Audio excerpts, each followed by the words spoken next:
Hey everybody, tonight we're debating whether or not Islam is oppressive to women, and we are starting right now with Stardust and Mark's opening statement. Thanks so much for being with us. Stardust, the floor is all yours. Thank you so much. Thank you for having me. So the question for tonight is, does Islam oppress women? Yes, it does.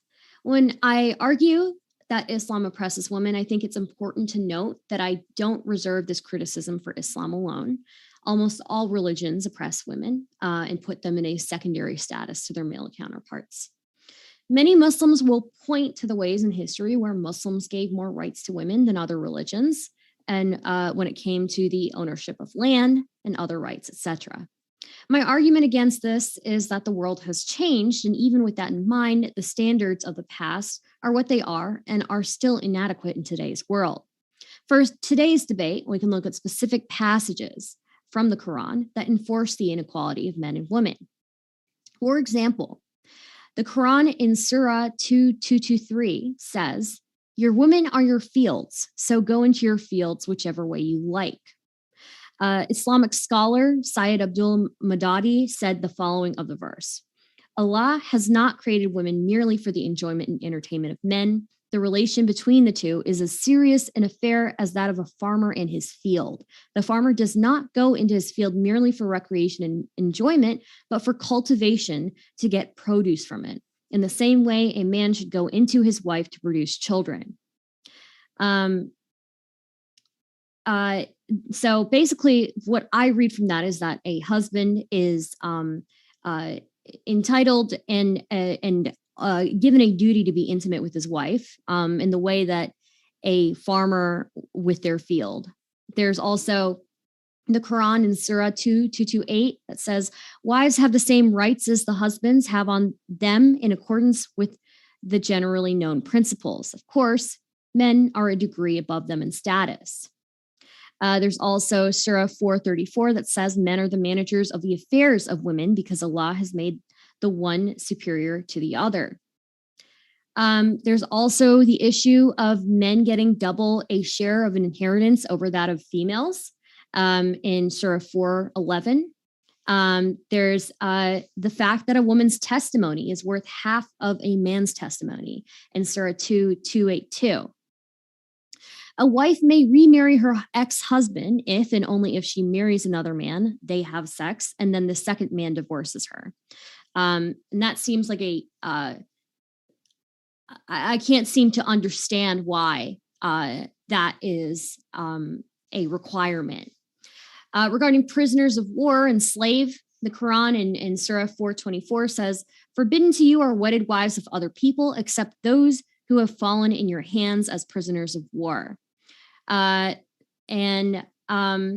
This shows that Muslim men were allowed to have sex with their wives, of course, and slaves that were women. There's obviously polygamy, which is allowed for men in the Quran, and men are allowed to have multiple wives, even wives from other different religions. Are women afforded the same privilege? No, women can only marry other Muslim men. Husband may hit his wife if she fears she is disobedient or high-handed. So this is in 434. If you fear high-handedness from your wives, remind them, then ignore them when you go to bed, then hit them. If they obey you, you have no right to act against them. God is most high and great. There is another translation that says beat them with lightly in parentheses. I would still say that the use of physical violence is still something that I would disagree with. Who are men allowed to marry and consummate marriage with? The Quran in Surah 65:1 says, "O Prophet, when you and the believers divorce women, divorce them for their prescribed waiting period and count the waiting period accurately. And if you're in doubt about those of your women who have despaired of menstruation, you should know that their waiting period is 3 months, and the same applies to those who have not menstruated as yet." This says that men are allowed to divorce women who have not had their periods yet, which implies they may marry and consummate with women who have had not their periods yet. So that's worrisome to me. These are just a few ways, a few places within the Quran that I find things problematic, and I'll pass it over to my partner. Thank you very much, Stardust. I do admit this was sort of short notice, and I did come across the same things in the Quran that Stardust did. Give me 1 second, and I'm just going to put it up on the screen so we can see what it is that we're talking about. Sorry, James, just 1 second. No problem. Fantastic, thank you.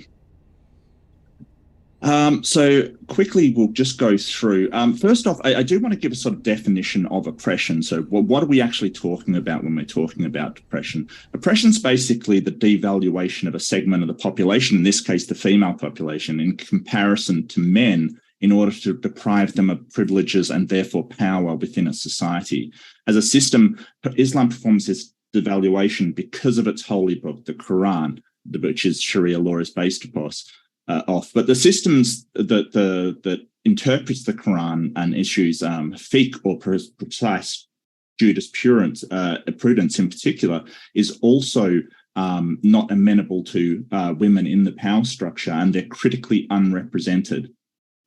Since the Quran is the opposite, sort of the wide scope of Sharia, let's look at some of the surahs in value. And I do admit that Stardust did go through a few of these, but I want to discuss them sort of in depth. So this is where they do say, as Stardust mentioned, men are a degree above women. Now, I want to point out that it doesn't say to how much a degree. It says they have rights similar, but this in no way makes clear whether they're a small degree or a very large degree over women. This is in fiscal matters, the worth of a woman's testimony or witnessing is half of that as the man.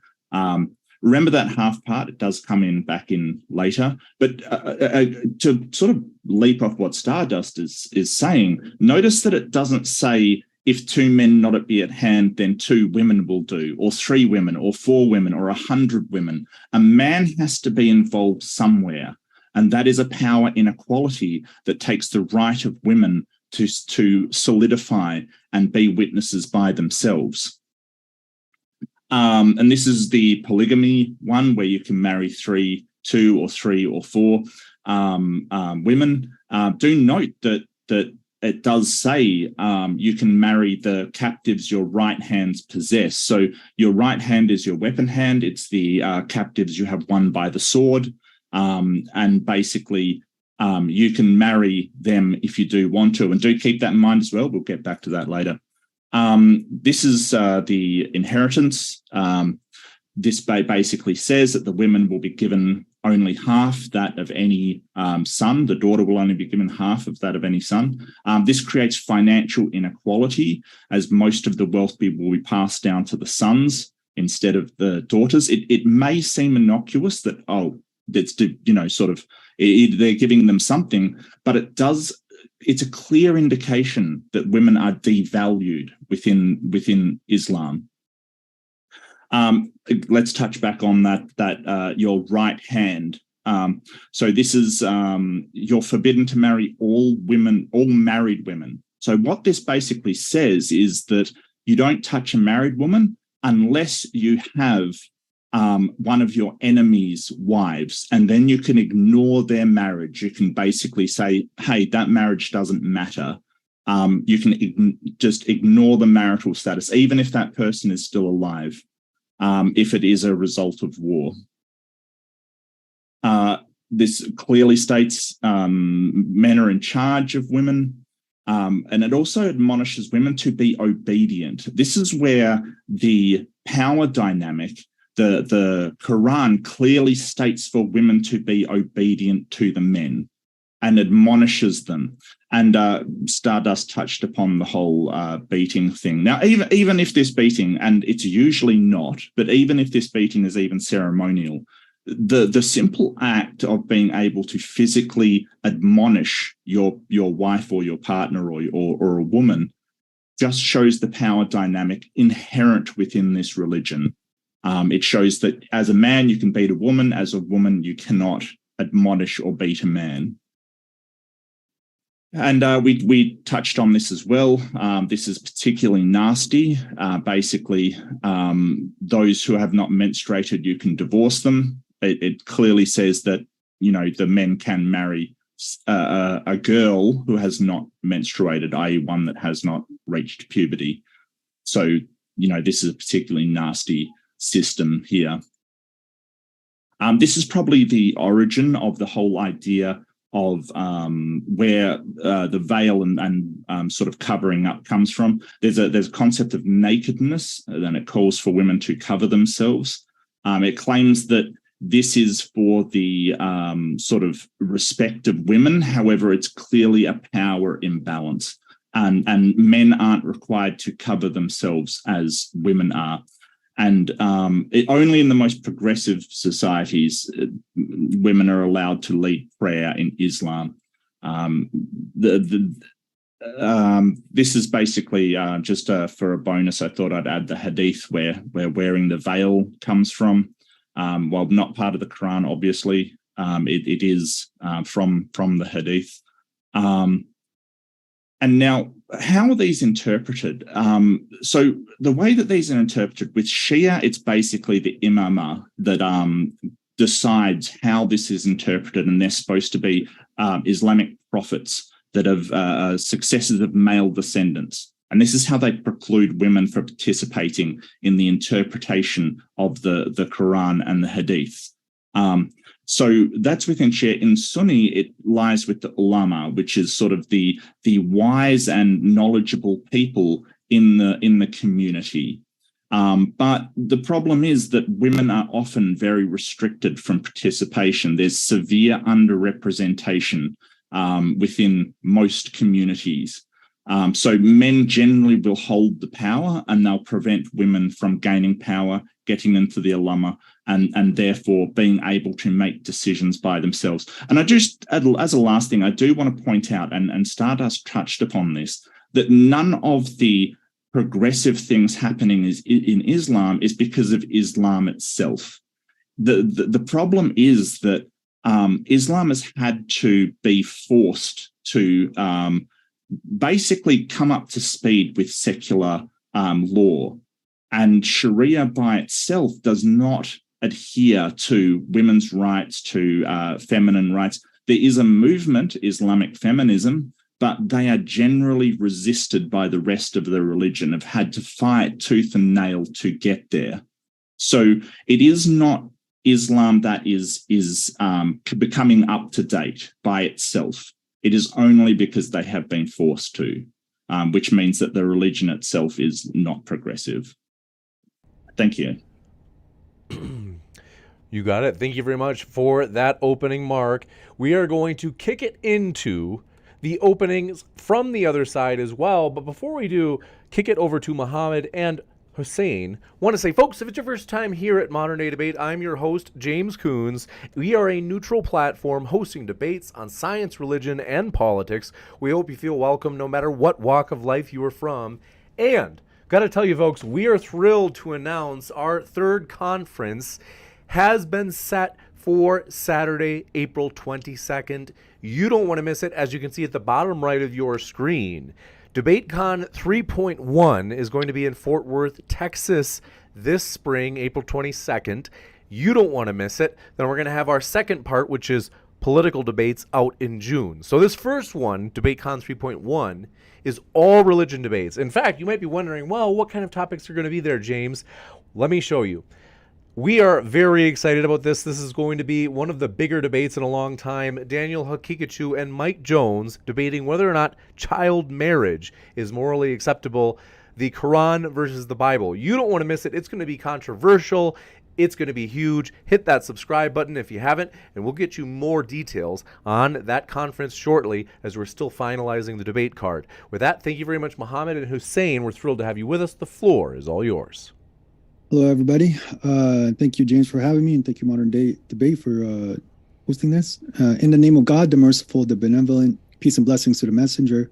When it comes to the idea that women are oppressed in Islam, that claim is totally baseless and is the summation of Western propaganda through their fight in influence and control.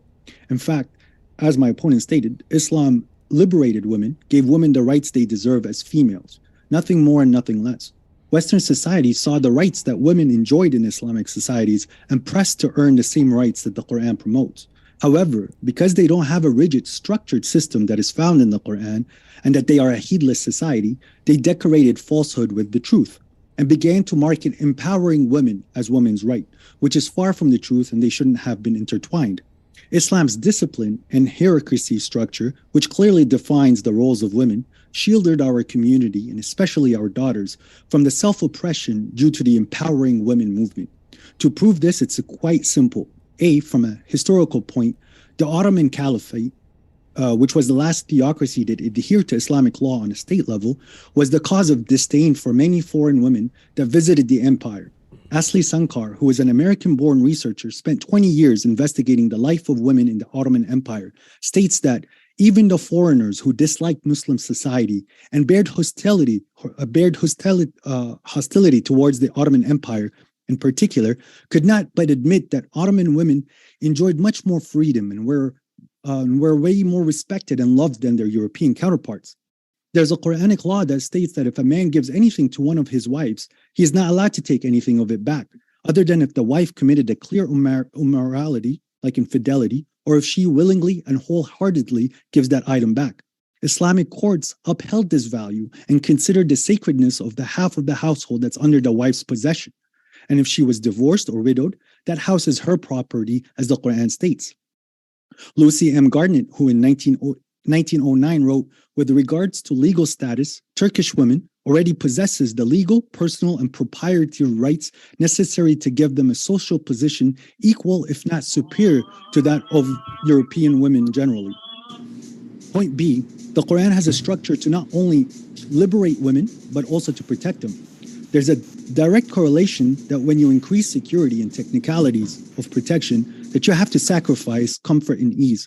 For example, if doors are non-existent and you can get up from your chair and walk directly to your car and drive off, it's easier and more streamlined, and you don't waste time finding keys and dealing with locks. However, the chances of you losing your stuff is exponentially higher. That's why we have doors. But as a result, we need to sacrifice time and comfort to deal with the locks and doors and making sure our security apparatuses are in check and not to be lazy with it. Same thing when it comes to protecting women. Veiling them and giving them the respective spaces instead of mixing, it isn't easy and it can be a cause of extra work and some discomfort. But the effort is greatly rewarded since we safeguard our women from men with sick hearts and we save them from falling into one of the devil's biggest trap, wanting and desiring this world. Which brings me to point C. In Islam, the Prophet Muhammad, peace be upon him, and Prophet Abraham, peace be upon him, are our role models and the men we inspire to get close to in regards to our persona, thinking, and traditions and relationship with God. So as a practicing religious person, I expect my wife and sisters to learn from our beloved prophets' wives, which are told by God in the Quran that the wives of the prophets are our mothers. Verse 33:28 in the Quran states, O Prophet, tell your wives, if you seek the world and its embellishments, then come, and I will arrange some provisions for you and release you in an honorable way. But if you seek God and his messenger and the adobe of the hereafter, then surely God has prepared a great reward for those who do good. Quite simply, feminism is all about the here and now. It's trying to get as much as you can from pleasure and material from the current world without social consequences and without considering the long-term effects, like you can't see further from your nose. Without considering the hereafter, many women that fall into feminism cannot fathom their life when they are 50 and 60 and above. When your sexual appeal on Instagram and YouTube has more likely diminished and you are no longer simp-approved material, or that your services at your job are no longer required, at that point, you will live in depression and loneliness that you caused and promoted your whole life. While our women don't need to go through that pain, and they live a fulfilling life and leave a legacy behind if they work towards that. One righteous son can become many generations of righteous men that make this world a better place, which is all written in God's book for the day of judgment. A generation of good men will come back to the mother that started that chain. Researchers from Western Kentucky University found that a positive relationship between marital satisfaction and religion continues to be supported through research and is consistent across ethnic and racial lines. This is consistent in religious faith, including Christianity, Judaism, and Islam. Spouses who have internalized religious values about moral character and marital sanctity may engage in behaviors experienced as more satisfying to their spouses. That is, the religious spouse will tend to express more forms of devotion to one's spouse, so like less criticism, which increases the marital satisfaction of the other spouse. However, it was found that husbands with strong religious faith increased wives' marital satisfaction, but wives' religious faith was predictive of lower level or marital satisfaction in both the wife and the husband, like if the husband wasn't religious. In other research, it states that women in highly religious couples were more likely to report that she and her spouse practiced joint decision-making in their relationship. So the responsibility falls on the man to provide a satisfactory marriage. To do so, they must be religious, God-fearing men who adhere to the discipline that comes within their religion and expect their wives to adhere to what God has said, which is the best for humanity. And God said that men are authoritative over women. And authoritative doesn't mean or does not equate with oppressive. Trying to fight ain't to find the root other than what God has prescribed. In the long run, it's disastrous. If a woman is seeking a satisfactory marriage, she should look for a highly religious man. But said men have standards, and feminism doesn't cut it. You got it. We'll kick it over to Hussein. Go ahead. Go ahead, Hussein. Okay, thank you. Salam to everyone, and thanks for having me, James, and thanks for having Modern Day Debates. It's a really cool platform. So oppression by definition is a state of being subject to unjust treatment or control. Often liberals want to categorize Islam as oppressive due to having limits or rules on women, and they ignore that Islam correctly addresses how the world is for the average person and gives rules for both genders accordingly.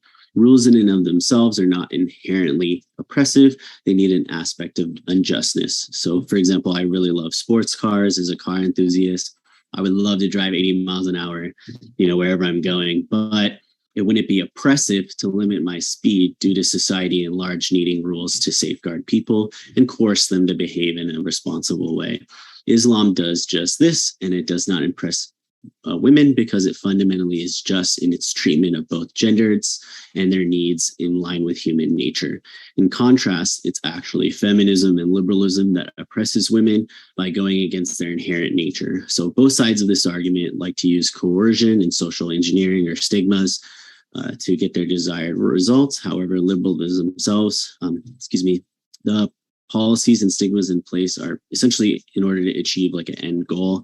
So Islam totally agrees with this as well. That's why we have rules. That's why we tell people how to behave. It's just they want to both maximize happiness, but Islam is the only correct answer. So, excuse me. So, you got it. Anyways, so I'm sorry, I'm not done. No problem. I just lost my place. So, okay, so both view the roles of women in society differently. A good example would be, however, that there's a paradox currently happening. So women's happiness actually in Western societies are declining, and women's happiness are actually happier. So if there was all this oppression in a 2015 study, we would see that, however, women were actually happier in underdeveloped nations as well as Islamic nations over Western nations, which is contradictory to Western sensibilities.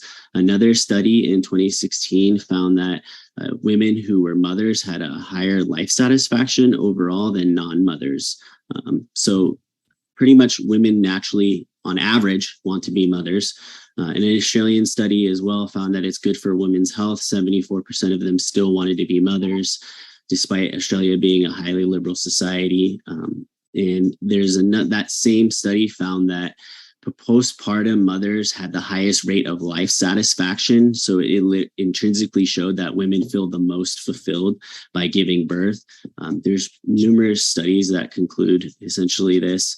The answer for what is just and leads to a better society is Islam. It is not what the West likes to support. So the data is clear on this. It coerces both men and women to seek the same thing that liberalism wants to do, but instead liberalism coerces women to be girl bosses, which has long-term horrible effects for society and women themselves. So no one is saying women can't work or that they need, but essentially it's not needed. So because the man has a duty to make it so a woman doesn't need to work. So liberalism is the opposite of justice, actually. It destroys the family, destroys women and men's relations, and tears at the fabric of society. So Islam is not unjust in that way. There's a 2019 study found that 85% of women in the West do not feel supported in being a mother. So this just goes to show the trend that liberalism doesn't actually support being a mother, and that's why they have this societal pressure, versus in Islamic countries, it's a main standpoint of being a woman. The irony here is, again, that liberalism is essentially making the trope of single cat moms drinking wine and high on SSRIs. So again, the data shows that women are the #1 users of SSRIs, and that it's specifically harsh for older women, unfortunately. I actually feel very bad for them in the sense that they're born into this system that's raising them to not know any better. So, however, they still want to say that Islam's oppressive. A psychology and behavior science study in 2019 found that while both housewives and career women had the same level of stress as working women were actually more depressed. So clearly liberals and leftists are missing something about women fundamentally, and they are harming women in society at large. Women have the highest levels of depression and SSRI usage compared to women in the past, and there's nothing other than the happiness paradox that you can read. So in conclusion, Islam has the rules, but these rules are not impressive because they actually lead to better outcomes for women in society at large, just like a speed limit. And then I just wanted to end with a quote from an actual feminist, Germaine Greer. She actually wrote in her book, The Whole Woman, "I mourn for my unborn children." And this is a leader of the feminist movement who told women not to have children, and that it was inherently oppressive. You got it. Thank you very much for that opening as well. We are going to kick it into the open discussion, but want to say first, folks, we are very excited. If you have been living in a cave on Mars with your fingers in your ears and you didn't know that Modern Day Debate has a podcast, we got to let you know we absolutely do. If you look at the bottom right of your screen, I'm pulling it up right now, Modern Day Debate is available on every podcast app out there. We encourage you to find us on your favorite podcast app right now, as all of our debates are uploaded to the Modern Day Debate podcast, available on Apple Podcasts, Spotify, you name it, within 24 hours of the debate being live. So check out Modern Day Debate on your favorite podcast right now. Subscribe and follow, and maybe you'd like it. With that, we're going to kick it into the open dialogue. Thank you very much, Muhammad, Hussein, Mark, and Stardust. The floor is all yours. So I'd like to push back on this happiness paradox. One sec, pardon my interruption. I noticed it earlier, Stardust, but it was bearable. It wasn't a problem, but now I noticed it's a little bit lower. If you could turn up your volume just a little bit more, it looks like it might have, maybe my OBS is funky, but it looks like it's just a little bit lower relative to when we did the test at the start. Oh, okay. How is it now? I can see you go a little bit higher yet. Yeah. Check. There you go. Check. Very good. Okay. Perfect. Thank you. All right. So the happiness gap comes from a paper in 2008, but more recent data has actually shown that women are now on par or exceeding men in happiness. And this is from a recent 2015 Gallup happiness survey. So I would say that, yes, for a while, women's happiness seemed to be decreasing, but it actually has recovered and is now on par with men's.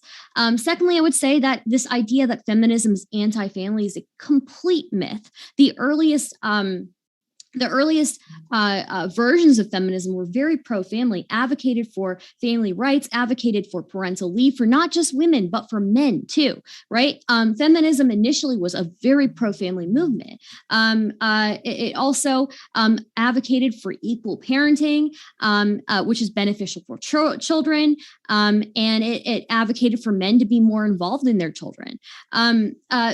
Feminism overall, was one of the first movements that was pushing for social safety nets, especially for women who encountered unfortunate situations where they would lose a partner, they would lose a source of income, things like that. And women had to go out and work, right? Because you never know what's going to happen to a partner. You never know if they're going to become disabled, if they're going to get sick, if they're going to die, right? I want to give you a little bit, give you maybe 30 so- seconds, and then we got to kick it over to the other side. Yep. Yeah. And then what I would say is that this idea that women have never another myth is like that women have never had to work outside the home, right? This is a myth. Globally, women have always worked, right? They just worked in different female designated professions, right? Now, I wanted to touch on something that Muhammad said earlier, which was, let me pull it up here, that authoritative does not equal oppressive. If authoritative doesn't mean oppressive, what does it mean when men are the managers? Just to be sure that we don't have too long of a, we don't want to go back into the speeches, so just to be sure that it's short and pithy responses, let's start with those points. We'll come to this next point that you were about to bring up, but just to hear from the other side quick. Yeah. So just sorry, cool question. When you're saying that, yes, by theory, and they might write it down that, feminism is pro-family. Okay. But let's just look at the reality. How is it pro-family when the woman has to spend more of her time in her life in a corporate structure or a work environment to provide and to serve the job that she's at rather than serving her family? So how is that pro-family? Yes. Yeah, historically, man contributes to the family. Yeah. Historically, women, globally, historically, women have always worked. This idea of women not working is just a blip within the grand span of the history of the world, right? Correct. On average, women have. On average, women worked. They worked in specific industries, and oftentimes you'll look at women in other countries. 75% of the agricultural labor is made up of women globally. You can look at you said that right. Okay, so let's look at the farms. Those farms are people's daughters, wives, and aunts and uncles that are working on that farm. So they're still part of the family doing family work. They're not going out to a corporate business. And just to answer that other point that you made, they're not going to matter? Because they're working with their family. It's a part of a family unit. It's strengthening the family. They're not going to a corporate life. Not necessarily. A lot of these farmers would go off to other people's farms where they would work. They would take their wives with them, and guess what? That wife's labor wouldn't be counted under that wife. It would be counted under the husband's labor. Correct. So after taking care of the family, after taking care of the children, the women would go with the men to the farm, work with the men, and then all of their labor was counted under the man. Stardust, you said it again. They went with their family, which is their man at that point. Their husband. Which is their family, and then they went and worked. So the family is getting paid.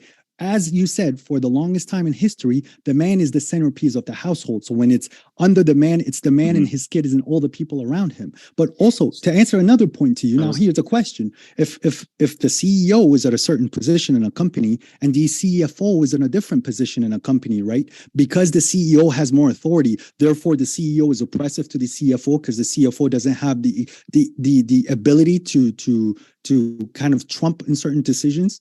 It doesn't mean if it's right or wrong. That's not even analogous. Secondly, your first criticism with me was that how can feminism be pro women when you're taking women out of the household? Women have always been outside of the household. They've always been outside of the household. Yeah, they're out of the family. They've always been outside and working. There is no reason to compare a structure of paid employees to the inherent rights of men and women. No. Like what we're talking about. No. Hold on. What we're talking about is the equality between men and women. You're basically making the argument that it is necessary to oppress women. And I find it particularly disturbing that, Muhammad, in your opening, you compared women to a door. And Hussein, in your opening, you compared women to a... Hey, be quiet. Don't yell at me. Hussein, compared it to a car. Then stop interrupting. I didn't compare women to Have some respect. Gentlemen, do you know how analogies work? Hold on one second. Gentlemen, hold on a second. No, I haven't. This is one of the first things I've said. But I have to do this once in a while. So I'm going to turn it over to where once I allow participants to unmute themselves. So if I have to mute anybody, you won't be able to unmute yourself for this debate. Usually we do that, but in this case, I don't trust you guys. So what we're going to do is let's let Mark finish his point. I promise we'll come right back to you, Muhammad and Hussein. So you can see that the attitudes that if you're basically saying, hey, a woman is a door, it's convenient to do these things to her. She's an object. And again, Hussein, comparing a woman to an object. It's a car. You can't let it go too fast. This is the kind of restrictions that Islam is putting on women because they do see them as possessions. You own a door, you own a car. And they are so baked into Islam that these guys, they don't see, it's like a fish not seeing water. They are so deep within that culture that a woman is subservient and lesser to a man. They don't even realize it. And that's what I wanted to point out. Okay, so one, I never compared a woman to a car. I said there's rules for driving a car, just like there's rules for men and women in Islam. So apparently your brain's too small to understand what I'm talking about. Two, Stardust, I'm talking about second wave feminism, which is like the most popular branch of feminism now. So, for example, like Simone de Beauvoir, Betty Friedan, Germaine Greer, like all these people specifically said that being a mother is bad, essentially. And they actually preached that. And then you can see the rate of motherhood actually falling within Western society. So if the trend continues, there will be less and less mothers. That's why you can even look like fertility rates in quote unquote uncivilized cultures is actually higher because they have traditional values versus Western cultures. So if you're like a utilitarian atheist, Mark, for example, there's tons of data you can look at where you would want a religious society, actually. So. Okay, so I have to reply to a couple of these things, right? The idea that being a mother was only negative in the idea that that society in itself did not make space for mothers, was not accommodating to mothers. And while you claim that being a mother is the most important job in the world, there was little to no support for women. Women who were stay-at-home moms were often on barbiturates, who were often on drugs, right? And you can look at that nobody's saying that being a mother is a useless thing, that being a mother is bad. Obviously, these are good things, right? And feminism, again, was one of the first movements that really advocated for mothers, advocated for women who were childbearing. But what I would say also in response to, there was a second point that you had, Hussein, that I wanted to respond to, but I can't remember what it was now.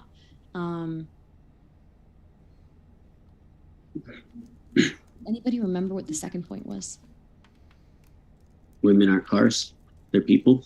No, I mean, no, not that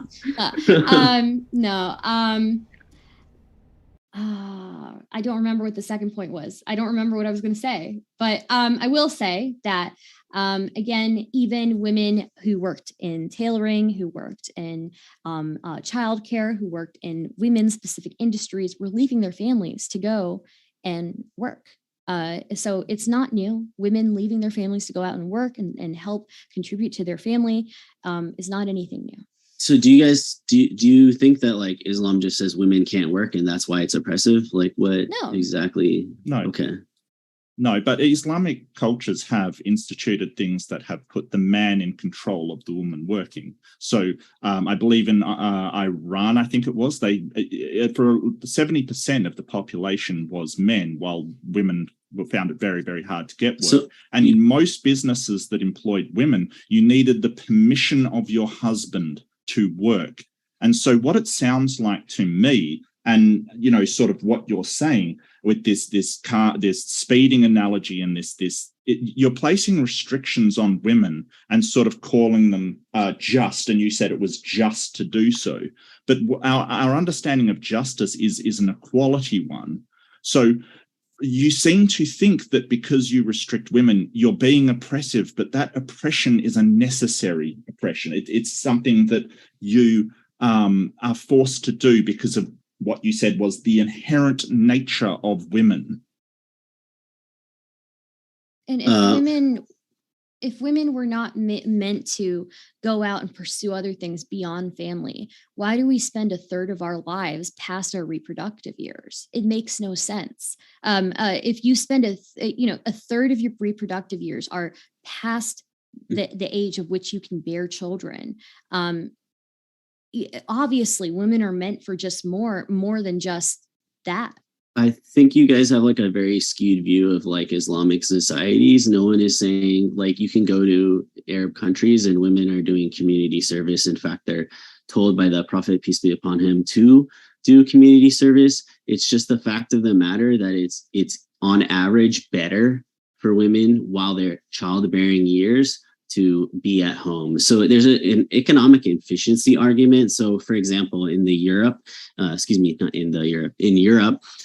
about 50K just for women and any family to send their kids off.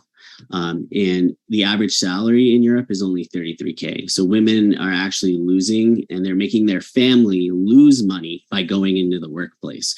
So if they just stayed home, it'd be better for the family overall. And then again, there's also stats on how children are raised better when there's two-parent households, for example, as well as a person in the home. So there's a bunch of that, yeah. So then there's statistics that show these are all better ways to operate society. So right. why would Islam be oppressive by coercing society to act that way? See, my response was not to say this was not me accusing Islam of preventing women from working. This was a response to Muhammad saying that that liberal feminism or feminism in the West is taking women out of the family to go work, when in reality, women have always been leaving their families to go work throughout the history of time and history of humans. So Islam is just saying in a just world that women wouldn't have to work. That's essentially what the goal is trying to strive for. Why not men don't have to work? Men worked throughout society, like they've always worked. No. You're saying men have always worked through society too. Yeah. So why is it women that you're saying in a just society, in a sort of ideal society, women wouldn't have to work? Why not in an ideal society, men wouldn't have to work? So women are going to be doing firefighters and all these jobs they don't want to do. They can. Oh, I mean, I'm not even. There's disputing. There's biological things happening. The idea that is why.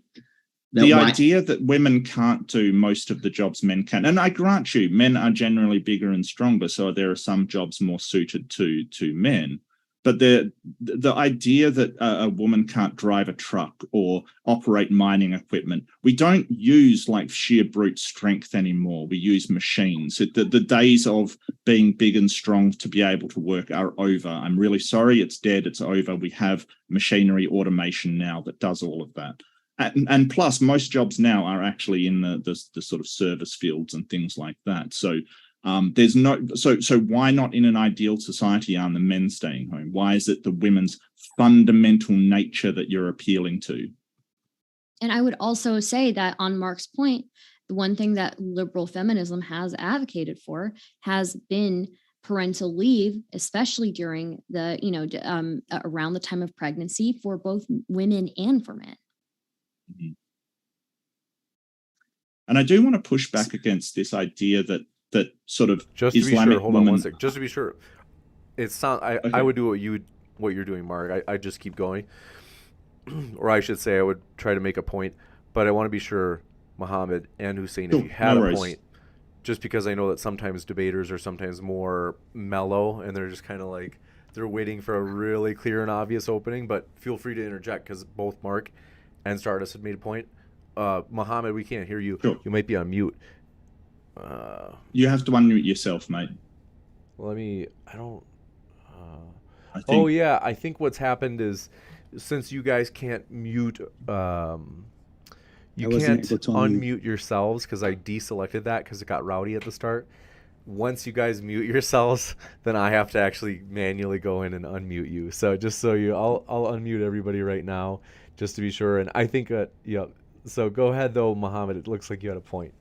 Yeah, well, no, it's just to come back to the earlier point Mark made that when I was comparing women to doors, that was not the case. I was comparing the veil to the door, is that the veil is giving securities. I'm not comparing women to objects. But when it comes to objectifying women, I feel like in the West, driving down the street and looking at the billboards, I don't see people putting, I don't see people putting niqabs and hijabi women on the posters, but they're rather putting women that are half naked, and sex sells. That's the marketing. So when it comes to objectifying women, that's something that's done in the West from on, like everywhere you go. Let me put a very good looking secretary because that's good for business. Let me put sexy women on the posters because that's good for marketing and business. So I don't understand where you think that we're objectifying and oppressing women when they're used as sex objects in the West, literally.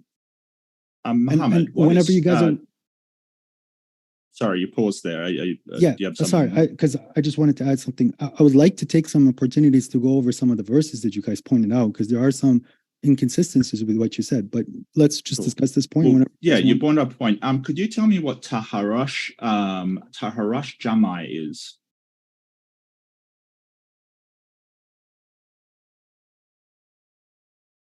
He accidentally muted himself, I think. Again. Yeah.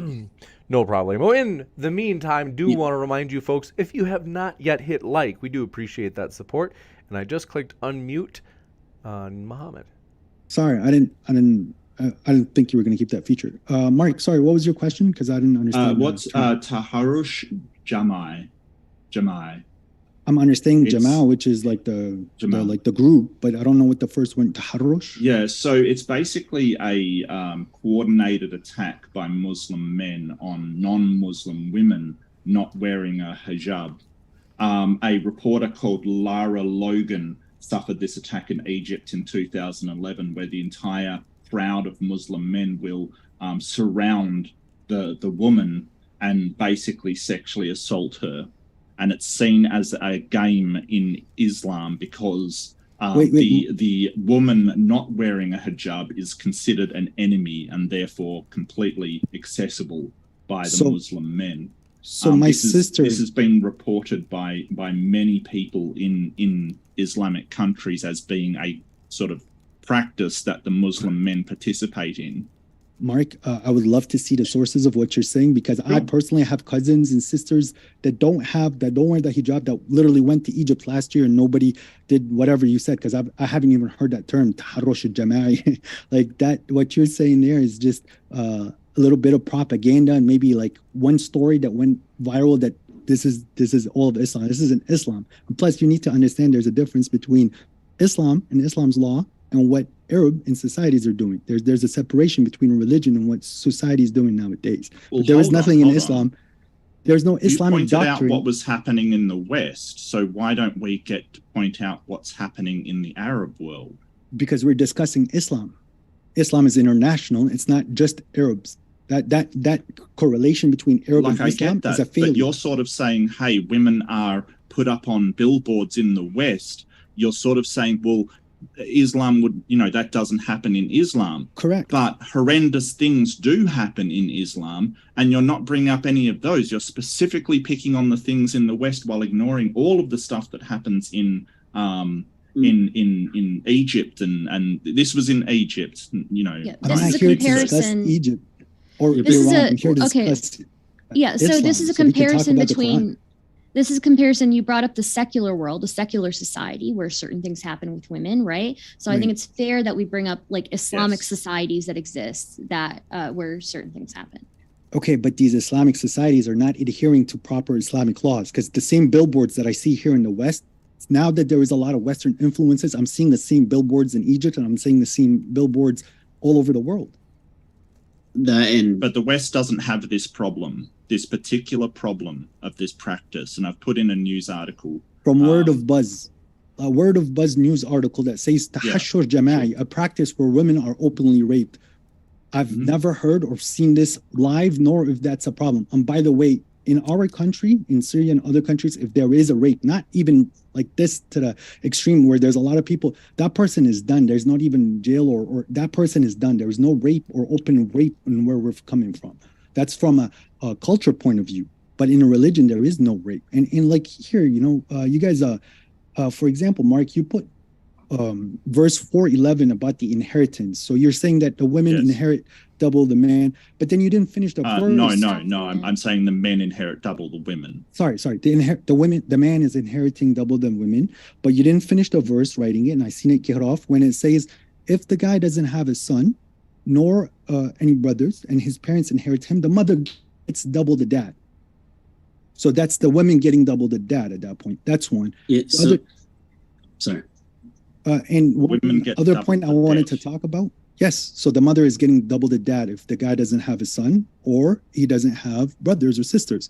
So there is situations where the mother is getting double or the women is getting doubled in her male counterpart. And one other thing, her male counterpart. To the dad. So she's saying the father. Oh, okay. Right, sorry. yeah. I apologize. And then the other one, when you're saying the testimony, so there's a study by the Harvard Health Publishing, the Harvard Medical School. By 2050, 13.8 million people in the US will likely have Alzheimer's disease, and 2/3 will be women. So that thing is not about the intellect of the women, but rather the memory of the women, because it's trying to remember the testimony and what happened during them signing the debt agreement between two parties. Alzheimer's doesn't kick in until much later in life. But the point that I'm making is that menopause causes memory loss for women. But it doesn't say anything about the age of the woman there. It just says women in general. Do you think the memory of women is worse than men? I think that there is an age when they come to a point where the woman loses her memory faster than a man after menopause. And these contracts that we're writing in debt, some of them can go to 20, 30 years. It's not like a 5-minute contract. Yeah, I don't think you know much about how the neurological systems of women versus men work. And just because there is a higher prevalence of Alzheimer's doesn't mean that women inherently get worse memories. I think that's just sort of an assertion. Mark, let me finish this point and I'll let Hussein and you talk about it. But even in that same article, they're saying menopause is a leading cause of memory loss for women. Not only Alzheimer's is prevalent in women, but it's also menopause there's a direct correlation between memory and menopause. So that's why the verse is stated in that way, because God knows. God created us. He knows that. So, but see, the verse does not specify menopausal women. The verse does not specify women with Alzheimer's. The verse specifies women in general. Because women in general suffer memory loss. When we look at women in general and look at women, at the average age, where they'll be making these types of decisions, they have not reached the age of Alzheimer's onset yet. Stardust, I'm talking about the age of menopause. Okay. After menopause, her memory goes down. If they're going into contracts and witnessing contracts within the age of 30 to 40, and some of these contracts are going to be for 20 to 30 years, they're going to have the ability to, there's a precaution just because of that biological issue. But the contract is being made for the extended period of time. It's not, if that contract is made, we're not worrying about the memory of the people, making that contract, because the contract exists. I do just want to ask how this ties back to whether or not Islam is oppressive to women. I understand that you were kind of making a case, if I understand it, Mohammed and Hussein, you were kind of making a case for Islam as being good to women relative to the alternatives like Western liberalism, stuff like that. But it's getting to the point where I'm like, it's so peripheral that it's hard to make that case. It's more difficult to see how you're making that case with this specific example. Can you explain how this specific example? Sure. James, Stardust, she said that women are oppressed in the Quran since the testimony of a woman, or you need two women as of a testimony of a man. I'm just saying that because of things of menopause and Alzheimer's that affect women more predominantly, that's why it has been put in the Quran. Okay. Thank you. Okay, so Well, again, I think or if I could just say something, sorry, Stardust, I just want to say something real quick. I think that the problem is that there might be some men that don't have a good as memory as some women, but the verse doesn't consider any of this. It doesn't say judge them on, how their memory is. It's saying that all women testimony is worth less than all men, even though a man might be, sort of Joe Biden and completely, off the rails, and a woman might be very young, acute, and sharp, and a way better witness. The whole idea that doesn't factor this in is the problem. Actually, you're and wrong, it makes Mark. blanket statements.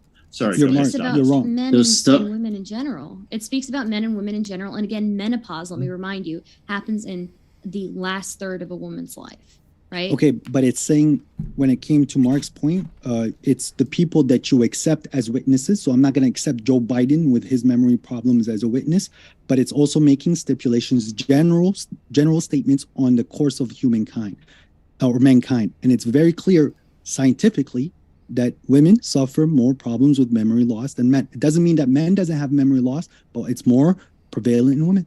Because it says that if one of them forgets, the other one hang on. I want to address that. If you're vetoing men to make sure their memory is fine, why aren't you vetoing women to make sure their memory is fine? What's with the double standard, Muhammad? No. That also works with women. I can veto a woman if I don't think her memory or that she's not a suitable witness. Sure. That she's not going to be honest. Why the 2 women per 1 man? As I said, there's more memory loss prevalent in women. But you've already vetoed that. Only in the late stages of life, though. Only in the late stages of life, which you'll see the same thing with men.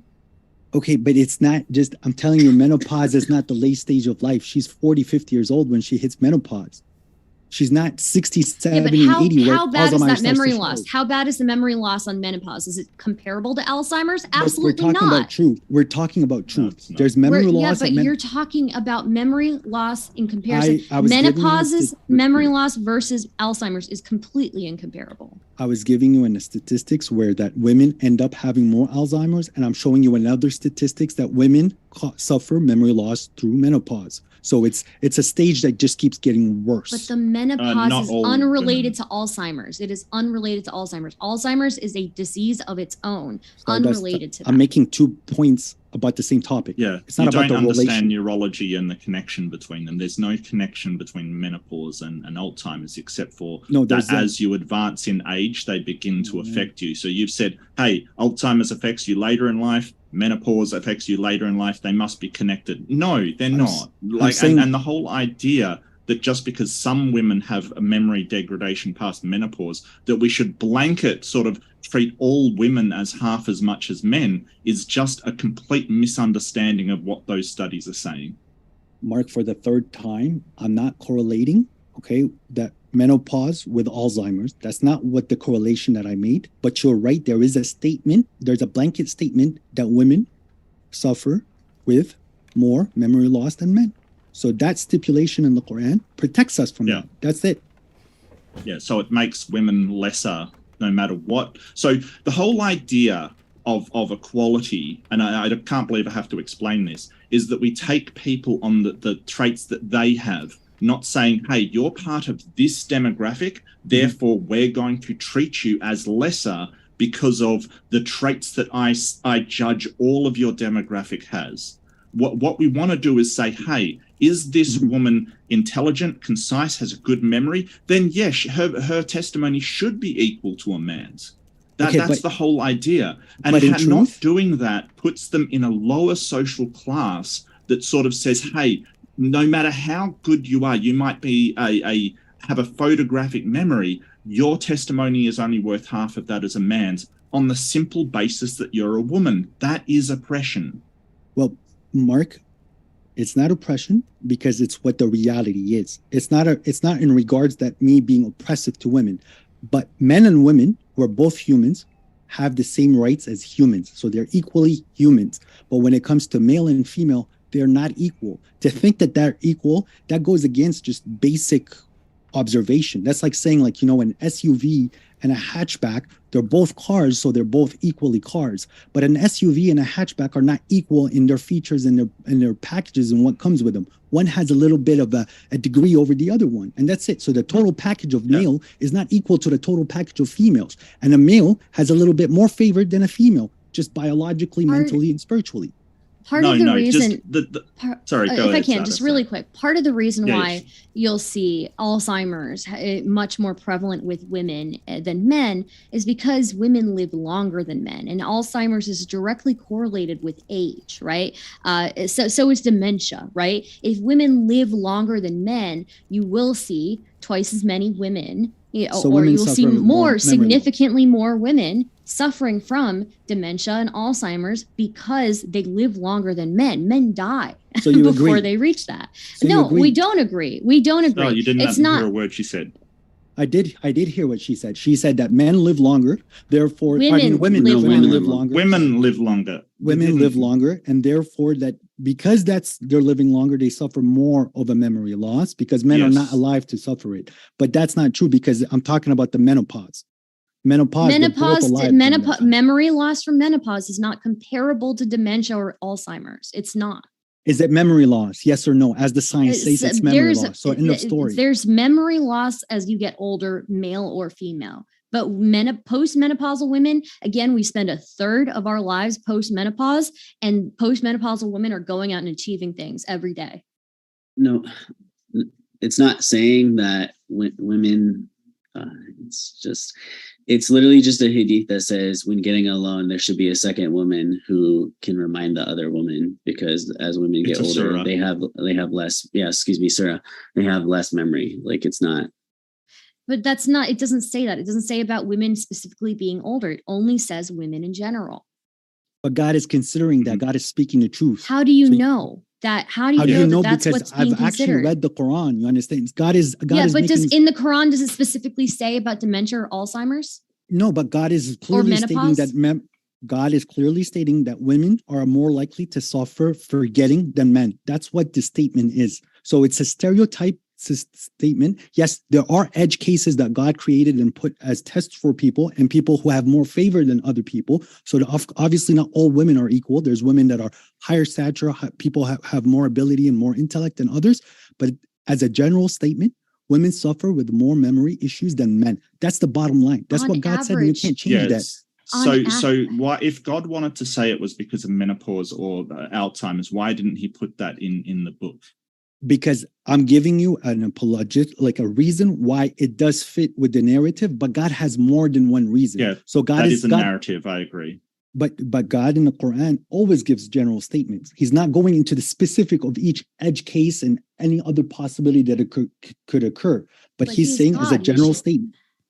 Yes, he's a God. He's God. He should be able to do that. Yes. He did do that. So that statement covers multiple cases. Yes, it does. There's no specificity within it.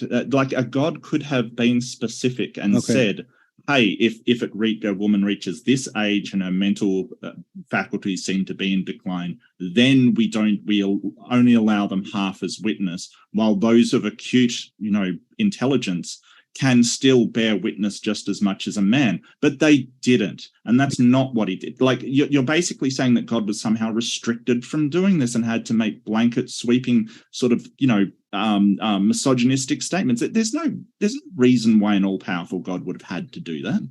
No, actually, there's a lot of reasons why God chose to give us the enough information that we need to live our lives. Because if he wanted, he could give us 600 books on just writing contracts. But he gave us the enough information for us to handle ourselves as societies. But for you to asking for God's more detail on all that, you're the one who's deluded in the first place. So even if God gave you it's an oppressive books, society. It's an oppressive society because it devalues women. You're making rules for women based on a small group of women who do not reflect the majority of women. Yes. Actually, memory loss affects the majority of women, as I said for multiple times, because the majority of women goes through menopause. Again, the memory loss from menopause is something scientifically proven. It's first off not even comparable. to dementia or Alzheimer's. And secondly, such a weird women, conversation. postmenopausal women are still in the workplace, still functioning in high level positions in the workplace, are still functioning in society. If anything, it shows that the memory loss associated with menopause still is not significant enough to interfere with their daily life and interfere with their daily work. And a lot of these women are working in high, powerful positions. But the verse didn't say that, Stardust. The verse didn't say that if a the women can't work and gain function. If a woman can function past menopause and be incredibly effective, and this memory loss only affects her for a little bit, then for a little bit, right? So you said it. Her memory loss is affected even for X amount, a little bit. It's affected. That's the truth. Yeah, but again, it's not the majority of her life. To respond, and then it's not the majority of her life. I do want to say we've been on this particular topic for a while yet. So, are there any other last topics that came up earlier in the debate that you guys would like to discuss before we go into the Q&A? Because the Q&A normally we would go into in about 5 to 10 minutes. Yeah, I would like to sort of, Muhammad said sort of veiling of women. It's safeguarding women from wanting and desiring this world. And then he went on to say, women should not want or desire this world. Could you explain why women should not want or desire this world? Right, because us as Muslims and people who believe in God and his message, we believe that there's a better world. And just like how all other religions that believe in the hereafter and we're God-fearing people that consider the day of judgment, part of that is not accepting this world or wanting to be part of this world because we're looking forward to the next world. And me, like, you know, my wife should know that my life purpose. What? Are you part of this world? I'm in this world, as the Christians even preach. I'm in this world. I'm not part of this world. I'm here to make it better. But I'm not here to collect material things or sit there for a corporate structure or to serve a government. I'm here to serve God and make the world a better place in the name of God. And I expect my wife to be on the same mission. My wife isn't serving me. My wife is serving God because I serve God. And she herself is serving God. And when she's raising her kids, she's serving God. So she wants to save herself and me, help her save herself from all the temptations of life and all the things that the devil uses, which is predominantly or like primarily sexual deviance. I'm going to protect her from that. If she wants to be a sexual deviant, she's out of my house and she can go do whatever she wants. But at that point, she turned away from her religion and left. That's how it works. We're here to serve God. So why not say people should not want or desire this world instead of women should not want or desire this world? Because that's what the Quran said. The people don't want it. So my wife is expected not to do that. So why not veil the men if you should not want or desire? Men do have clothing requirements. But you don't veil them. Those clothing requirements are not anywhere extensive as because a woman's hair is essentially viewed differently than a man's hair. That's the argument. Why? Because women don't sexualize your hair, but men are attracted to women with hair. You think? Are you attracted to a bald woman? You've not. Yes, actually, I have been. Natalie Portman did an amazing job in V for Vendetta. I thought she was very attractive, actually. No, she's an attractive woman, but it doesn't. You're not specifically. She's better with hair. No, that's the point. Yeah, the average person. I'm not sure that's true. Look, I would argue that women sexualize hair too, and and if that is the case, then maybe men should be veiled too. The requirements on women for dress code are far more than there are any requirements on men for dress code. Okay, so dress codes are oppression, is what you're saying. I think there's a disparity. I'm not saying oppression, but I think there is a disparity, a vast disparity in the standards that women are given within Islam and the standards that men are given. Well, that's true, but it's the same thing in Western society. How come I can go shirtless, but you can't go shirtless? I don't support that. I think everyone should be able So everyone should just be a nudist. Why have any rules, right? Well, I actually don't like to see men shirtless. So, I'm of the opposite. Yeah, I'm the opposite. I'm not a huge fan either, but I mean, if you have a rule for one, have a rule for other. This whole thing about society going crazy if we see these things, it's just not true. There's been many civilizations throughout the years that haven't broken down just because there is a display of flesh, if you will, on display. That hasn't happened. This is just men exercising control. And I've noticed, Hussein, while I'm looking at you've got very nice hair. I'm sure you don't do it to be attractive to women or anything, right? Because they don't think about hair at all. But yeah, this whole idea is, yeah, I believe in equality for men and for women completely. Like, why are men not treated the same as women is the main question.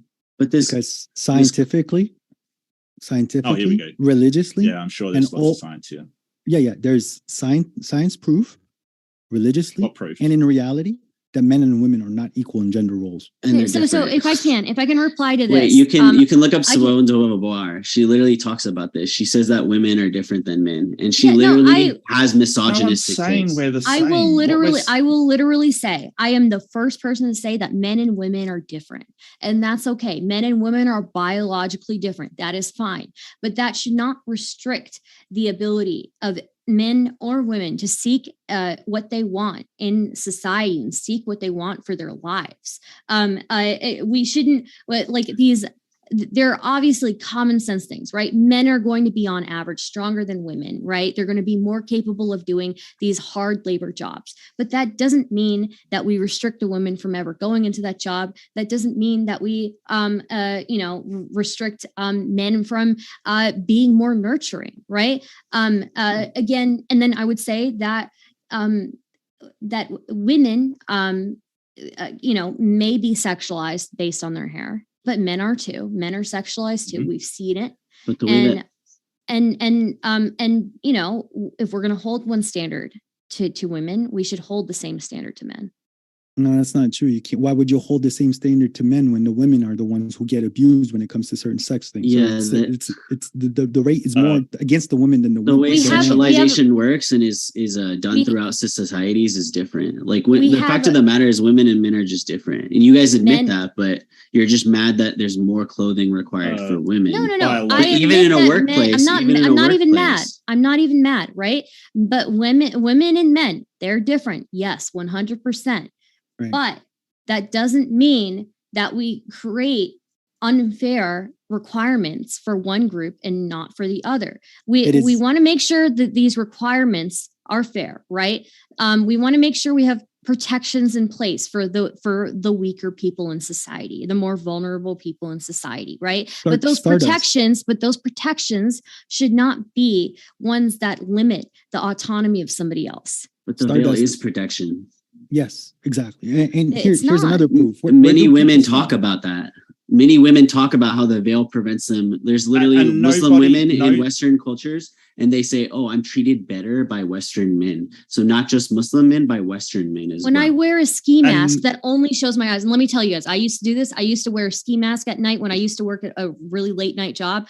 When I would leave my job, I put on a ski mask and it only showed my eyes, right? Part of that was that I wanted to make sure everybody around me was scared of me. So they didn't mess with me, right?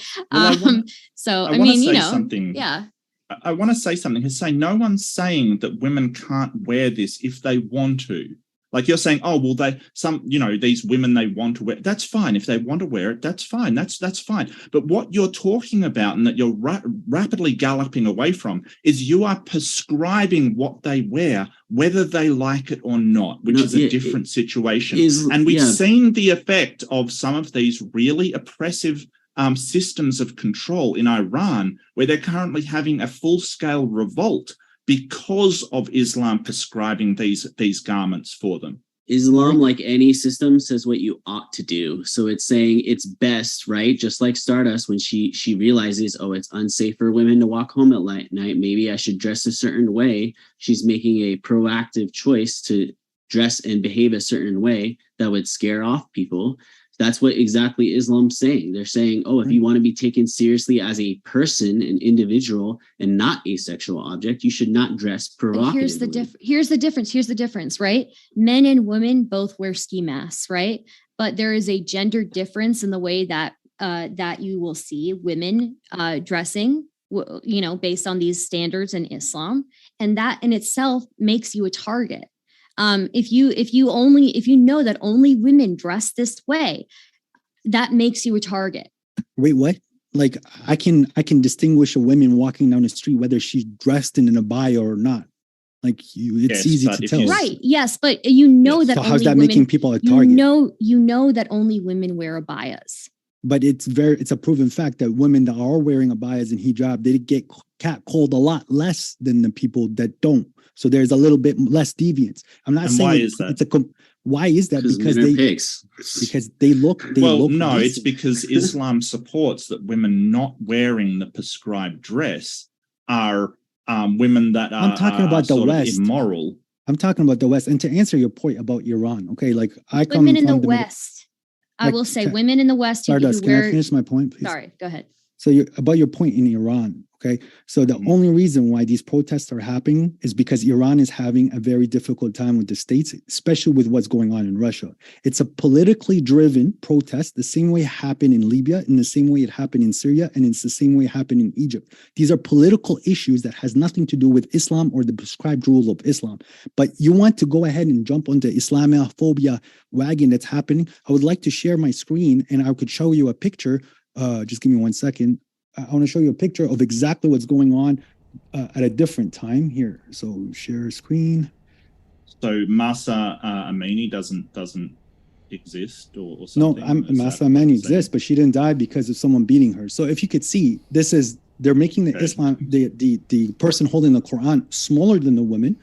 They're showing the hair of the woman. They're showing her in heels, that she's liberated from this man. And what's she holding? Lenin. So during the communist times and socialist time, they targeted the women and they wanted to liberate the women of what she needed to do to safeguard herself. Because if you can corrupt the women, you've corrupted the whole neighborhood. And that's how it worked. And this is why we try to protect our women from this type of mentality. But now instead of communism and Lenin being the devil, it's actually the states and liberalism and Westernism is the devil. So it's the same mentality, it's just a different package because we already beat the first one. We're going to beat liberalism. the second one. I will say the difference between liberalism and a liberal society and an Islamic society is that under a liberal society, you can practice Islam. You can dress the way that you want. Part of before you laugh at me and before you laugh it off, right? The fundamental values of liberalism are individual liberty, the ability to choose, right? And that gives you the ability. If you would like to dress the way that you would like to dress, go ahead and dress that way. But under a religious society, you do not get the ability to choose for yourself like this. You have to follow specific things, right? And some of those are dress codes. And why are we requiring women to dress a certain way? Because men are being predatory. Why are we punishing women for that? It's because not, men are predatory. I can give you a really It's quick not response, and predatory, then it's a we do have to reality. go to the Q&A. well, Sorry, last point, but in Quebec, they banned the hijab in government places. So it's very liberal, but not for the hijab. Well, I think that they shouldn't ban the hijab. I will say that, right? But at the same time, I can see that if it's seen as a religious piece of clothing, right? In Quebec or in other countries where they're very anti-religion specifically, and let me tell you, anti-religion is different from secularism, right? If they're very anti-religion, then within government jobs, they don't allow people to wear crosses or Star of Davids either, right? They shouldn't, if that's the case, right? But I'm talking secular liberal society allows for individual liberty. So I got a question on that to you guys both then, because it sounds like you're saying like, oh, you want the choice, right? So are drug laws like oppression because I don't have the choice to go do like heroin? Even though it's bad for me, I want the choice though. If not, I'm being oppressed. Like, because that's kind of what you're arguing. You're saying that, so like if the hijab protects, if the hijab, like the ski mask protected you, then why are you fighting it so much? Why is it because oppression? not being an Instagram That's whore is hang on. oppressive. I want to address that. That's I'm a not an false Instagram analogy. whore, for your Because information. what we're saying is that if heroin is legal or illegal, it should be illegal or legal for both men and women, right? That would be a better analogy. Whereas you're sort of saying, oh, I want to go do heroin, I should be allowed to do that. No, our example is a rule or a law or a prescription that only applies to women and not men. And just to touch on something about what happened in Iran, the government actually signed a decree, Ibrahim Raisi signed a decree restricting women's clothing and setting up sort of facial recognition for those not wearing the prescribed clothing. So That's absolutely false. I mean, he prescribed it himself. He did an announcement on it. I don't know where you get your information from, Mohammed. I'll give you From the where it last was. word, Muhammad, and then we got to go to the Q&A. Right. Like I would have loved to touch the topic of polygamy. Like you're saying that men are allowed to have 4 wives, but women aren't allowed to have 4 men because, like, God is saying that a woman who was married, she should, after she gets divorced, she should wait for 3 periods, like 3 menstrual cycles. And obviously, it's not just to see if she's pregnant or not, but those 3 menstrual cycles is to clean her uterus so that she doesn't have sexual diseases. So if you want to have 4 men going into 1 lady, that's how sexual diseases happen. We are going to jump into the Q&A, but do want to say a couple of quick housekeeping type things. In particular, first, very important, if you happen to be a Muslim, whether you be male or female, and you would like to debate, email us at moderndaydebate@gmail.com. I'll put that in the live chat. There's also a link in the description box. If you happen to be a Muslim and you'd like to debate on Modern Day Debate, we want to give everybody a fair shot. So I'm going to put my email, like I said, which is really easy to remember, moderndaydebate, no hyphens, @gmail.com. I'll pin that to the top of the chat. And like I said, in the description box, there's a link with kind of the vetting process that we use for having on new guests. Also, very, very important, second housekeeping thing is, in the live chat, I put a poll. This is, would you catcall Mark if you saw him walking down the sidewalk? A majority, or I should say plurality, 36% said no, sorry Mark. 33% did say yes, though. 24% said I'm a deluded soy boy, and 5% voted I'm unsure. So we also had to say we are in the works of setting up a debate with Stardust, YouTube's favorite daughter, my little sister, the queen of controversy, with Daniel Hakikachu on whether or not veiling is good for Muslim women. That's in the works. We're still pinning down the date, but do want to let you know, if you haven't yet, hit that subscribe button. You don't want to miss that one. And last but not least, we're going to jump into the Q&A, but then I do want to give, tonight, we're going to give a special thank you to the mods. I'm going to name them in the post-credit scene because we don't give them enough credit. So we do appreciate our chat mods for keeping things, you could say, controlled chaos in the live chat. But first, want to say last but not least, before we go into the Q&A, our guests are linked in the description. Actually, as of right now, guests don't have to have a link. Like, that's not a requirement. Some guests come on and they just love to debate. They don't have a YouTube channel at the moment. But those of our guests who do, namely Mark and Stardust, are linked in the description box. That includes at the podcast, as we link our guests there as well. And thank you very much for your patience. We're going to jump into the Q&A. Thanks for your questions, folks. This one coming in from Bitter Truth says, Hussein, Muhammad had slave girls, which is the worst law that has been abolished. But why did Muhammad never abolish the slavery law against humanity? Let me know, Bitter Truth, if I understood that right.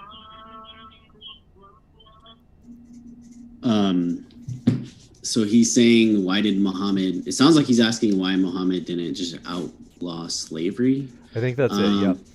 Yeah, so that's kind of like a debate. Like, people argue that Islam was on the path, or, progressively going to be outlawing slavery, because there's actually a bunch of things about how it's actually rewarding to free slaves, and that people should free slaves. So it was kind of just a process, like, at the time that, we should go our way. Also, by the way, I have a feeling this is probably someone who's Western, so they're thinking like chattel slavery. It's not the same thing. Like Islamic slavery, there was Islamic slaves like in high government positions. It's not the same as like chattel slavery where you're owned and working on a field in cotton. Like, it's not American slavery at all. So it's good slavery. Yeah, it's just like for the time period. Yes, yes, it's the same mentality. It's the same. Yeah. This one coming in from, do appreciate your question. Coffee Mom, I think this is for you, Muhammad and Hussein, said, would you be happy if you were a Muslim woman? Why or why would you not be happy? Or why not would you be happy? Do you want to go first, Mohammed, or me? Sure. Well, I thank God that He created me a man, because that's showing me favor and blessing, so that I maybe hopefully have a better chance of making the world a better place. But as long as I'm a Muslim, I don't care if I was a dog, I'll be happy. So, a dog, a woman, a man, a giraffe, a bug, a bee, as long as I'm in the grace of my God and His bountiful, like His plentiful and His merciful givings, I'm happy. But it's way better to be a man, right? It's more favor of being a man. That's usually how it goes in this world. Sure. Yeah. I'm glad we can agree that women are secondary to men. No, it's not secondary. I didn't say they're secondary. When you're saying you're devaluing, is you're taking the value of something and putting it lower. But if the woman's value is at a certain spot, it doesn't mean I devalued her. That's her spot and her position in society and in the family. And the head of the household is a man, and the head of the community is a man, and that's how it goes. If there are women that cut the job and are doing a good job, then they have absolutely every right to do what they must, so that which makes the community a better place. I can give you Queen Sheba as an example, but you could see that how many kings have passed in the stories of the Bible and in the Quran, and how many queens have come. It's just a small portion, and those women had major favor from God. But it doesn't mean that we're devaluing women. We just know the value of women. Hussein a chance to respond. I think Mohammed should go on about how men are way better. I do want to. Just because we have so many questions, we have to move quickly. It's like you guys are fighting against reality. It's just like on average that a man usually is in a higher position, unfortunately, right? Or no matter, regardless what you want to do. Even Sweden, they talk about this. There's like women go to STEM less, despite all the work they want to make women go into STEM. They just don't. So anyways, if I was an Islamic woman, I think like the best thing, especially in the West, would be the lack of being sexualized. So the irony here is actually being viewed as a human being, which is something, unfortunately, in the West, I feel like you're just viewed as a sex object. So I will say that regardless of what you wear, men will sexualize you. there's something, if it exists, there is somebody who has made some perverted version of it on the internet. So save yourself. Clear. Women will sexualize men as well. Just not stick that women don't do it. Smoke at Stardust. They don't do it the same way that men do. Oh, yeah, really. I think it's you not in touch with reality, mate. This one coming in from Thunderstorm says, I don't like sand. It's coarse, rough, and irritating, and it gets everywhere. Not like here. Here everything is soft and smooth. Quoting Anakin Skywalker from Attack of the Clones. Right. That's very nice. Coffee Mom, thank you very much. Says, globally, women perform greater than 10 trillion a year in unpaid labor. Any thoughts? Well, apparently that's equality to my counterparts. Well, that unpaid labor is stay-at-home moms who are not getting compensated, and also stay-at-home moms. Just so you guys know, there are studies that show stay-at-home moms are more likely to be depressed, isolated, and economically vulnerable. But so the studies that I showed you that the women that are married in religious couples are more satisfied. That shows that they're more depressed, right? Well, I don't know about religious couples, but stay-at-home moms are more likely to be depressed, isolated, and economically vulnerable. That is what it says. Yeah. Because they're desiring this world. No, wait. Even then, Mohammed, that's not true. There's tons of studies that show that women are happier at home, and God bless them. They're doing a great job. They're going to raise kids, and their kids will turn out better statistically. Yeah, but the disparity of unpaid labor is more to do with our social. Sort of the social implementation of women to be stay-at-home mums and women to be obligated to do cleaning and things that a man can do as well. But it's just the woman socially had that obligation thrust upon them. Mark, it's not a social construct. The biology came first. There's literal data that shows that men prefer not being a homemaker. 86% of men would prefer being not a homemaker. Well, more women, I think it was 70 something, considered being a homemaker. So they wanted to be a homemaker. Yeah, biologically, the drive for a woman was to be a homemaker, and men don't want to do that. So they chose to. Yes. Okay, but I got to respond to that, because that in no way says that it's not a social construct. You've just basically said, hey, men don't want to be a homemaker more. There's nothing saying that's not a social construct of how we think about our society. You've just basically said He said biology first. He said biology. Yeah, I said biology. There's tons of data that show innately. What Again, biology? this goes back to the. I What hate to study do this, do you but have we, on Why the don't biology why of don't men? I laid it out in my we do have opening so that many there was questions. We've got to move there's forward, studies gentlemen. about that. This That one women coming want in motherhood. from Absolute this one Women from want trash. They're not motherhood, but connected stay to at that home. at all. Women want this motherhood, one but from, stay at home I'm gonna motherhood. enjoy doing this, Stardust. All right. I hadn't even muted you yet, but I appreciate you cooperating. Bitter Truth, thank you very much, says, why Islam present women as weaker, don't have capability on decisions, but some places women are smarter, Muhammad. I think they're saying, why does Islam present women as weaker, and that they don't have the capability to make decisions, but some places women are smarter. I don't know if they mean some places like in some abilities, like their verbal abilities, or if they mean some places like geographical places, like it has to be the former. So I think they're saying in some things, like women have a small, like there's a small difference where they have higher than average scores than men, and vice versa. Is that what you guys think that means, that question? I'm just gonna answer from what I understood. So when he's saying weaker, I would like to understand more so on what he means by weaker, or they mean by weaker. Because if it comes to physical things, I'd rather have a bunch of men fight a war or fighting to defend the country than a bunch of women. Okay, I'm sorry, because it's like, scientifically, men are more physically capable on the bell curve. I'm not saying that not all women are not physically capable, but there are some women that are physically capable, and then there's some jobs that are more tailored towards that a woman would do a better job than a man. At that point, yeah, I would like to have my the women in our community to take those jobs and to excel at them, because it's needed for society and it's needed for community. So of course, there's places where the woman shines, and devaluing a woman is taking her away from that position.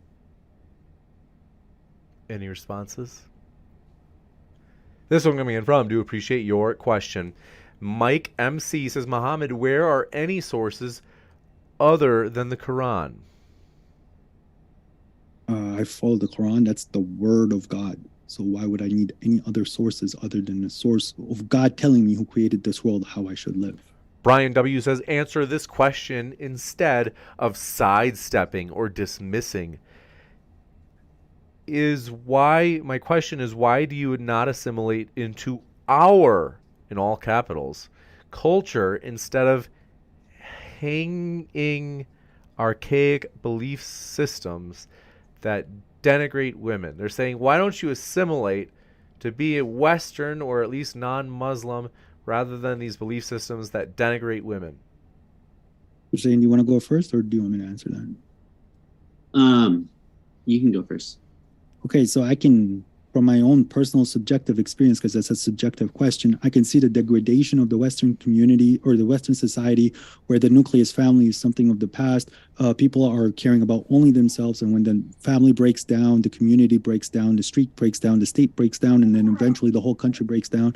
So adhering to the things that I learned in my traditions and in my country is safeguarding me from whatever pain America is about to endure because of their own actions in deciding to go against what God has said, with things that are pertaining like to homosexuality, empowering women, and oppressing the world for material gains. So those are all things that are against things that we subscribe to as Muslims. Okay, so as far as what he's trying to say, I don't think Muslims actually are throwing away Western values in a way. I feel like they're actually living up to Western values. Like the West used to operate in this exact same way. So, women were allowed to work. Like people have this weird narrative that in the 50s, women were all like chained to their basement, like cooking and cleaning, when in reality, 30% of women still worked. It's just the majority of them chose not to work because they didn't need to. And that's exactly how Islamic countries want to operate as well, because having a family is more important. You have Western countries have declining birth rates while Islam is actually thriving. So I don't see how like the West throwing away their traditions, ironically, is good when Islam is actually living up to the same values they used to hold. I mean, the West just throws away their grandparents now into homes. It's like an abomination. They don't even care for family. If I can, the reason why birth rates are declining, you will see this across the globe. As a country gets more economically prosperous, people have less children. So as industrialization happens, as people get more prosperous, you can look throughout history, people just have less children. This is something that's happening not just in the West, it's happening all over the globe as these countries get more prosperous. Yeah. That's it. Well, Really short and pithy, Muhammad. No, never mind. It is a little in depth. So this one from Brian W says, this losing their memory thing, I think he's talking about women past menopause, as you discussed, Muhammad, is they say it's absurd. Older women tend to be sharper than men, actually. They say, don't you find this hyper-masculine viewpoint from Islam out of step with society today? Please answer the question. Well, I don't care what you think, because the science is saying something else. So your feeling and your emotions and this whole gearing towards what you feel is irrelevant when it comes to reality. You got it. This one coming in from Drew, appreciate it, troll nerd, says, quote unquote, forgetfulness happens during the menopause transition, but data shows that this goes away after the transition concludes. Women have better memory overall. Actually, that's not what the report's saying. They're saying that menopause, after menopause, is when the memory starts. It's not during the time of menopause. It's after menopause. Right. There is a brief period post-menopausally where women suffer certain things. They, on top of memory loss, there's also mood swings, Stardust, how about you show me the research? I will tell you. Let me just tell you. You don't want me to show you where I know this knowledge because it's embarrassing for you. Okay. So secondly, yes, a lot of these things that happen to women when they're going through menopause and postmenopausal, they go away after a while. This one coming in from, do appreciate it. Bitter Truth says, why does God compare women with donkeys, Muhammad? Nowhere in the Quran does God ever compare women to donkeys. But this is the problem with Islamophobes. They just make up a lot of things. This one from Thunderstorm says, chat and panel, what is the best brand of bacon?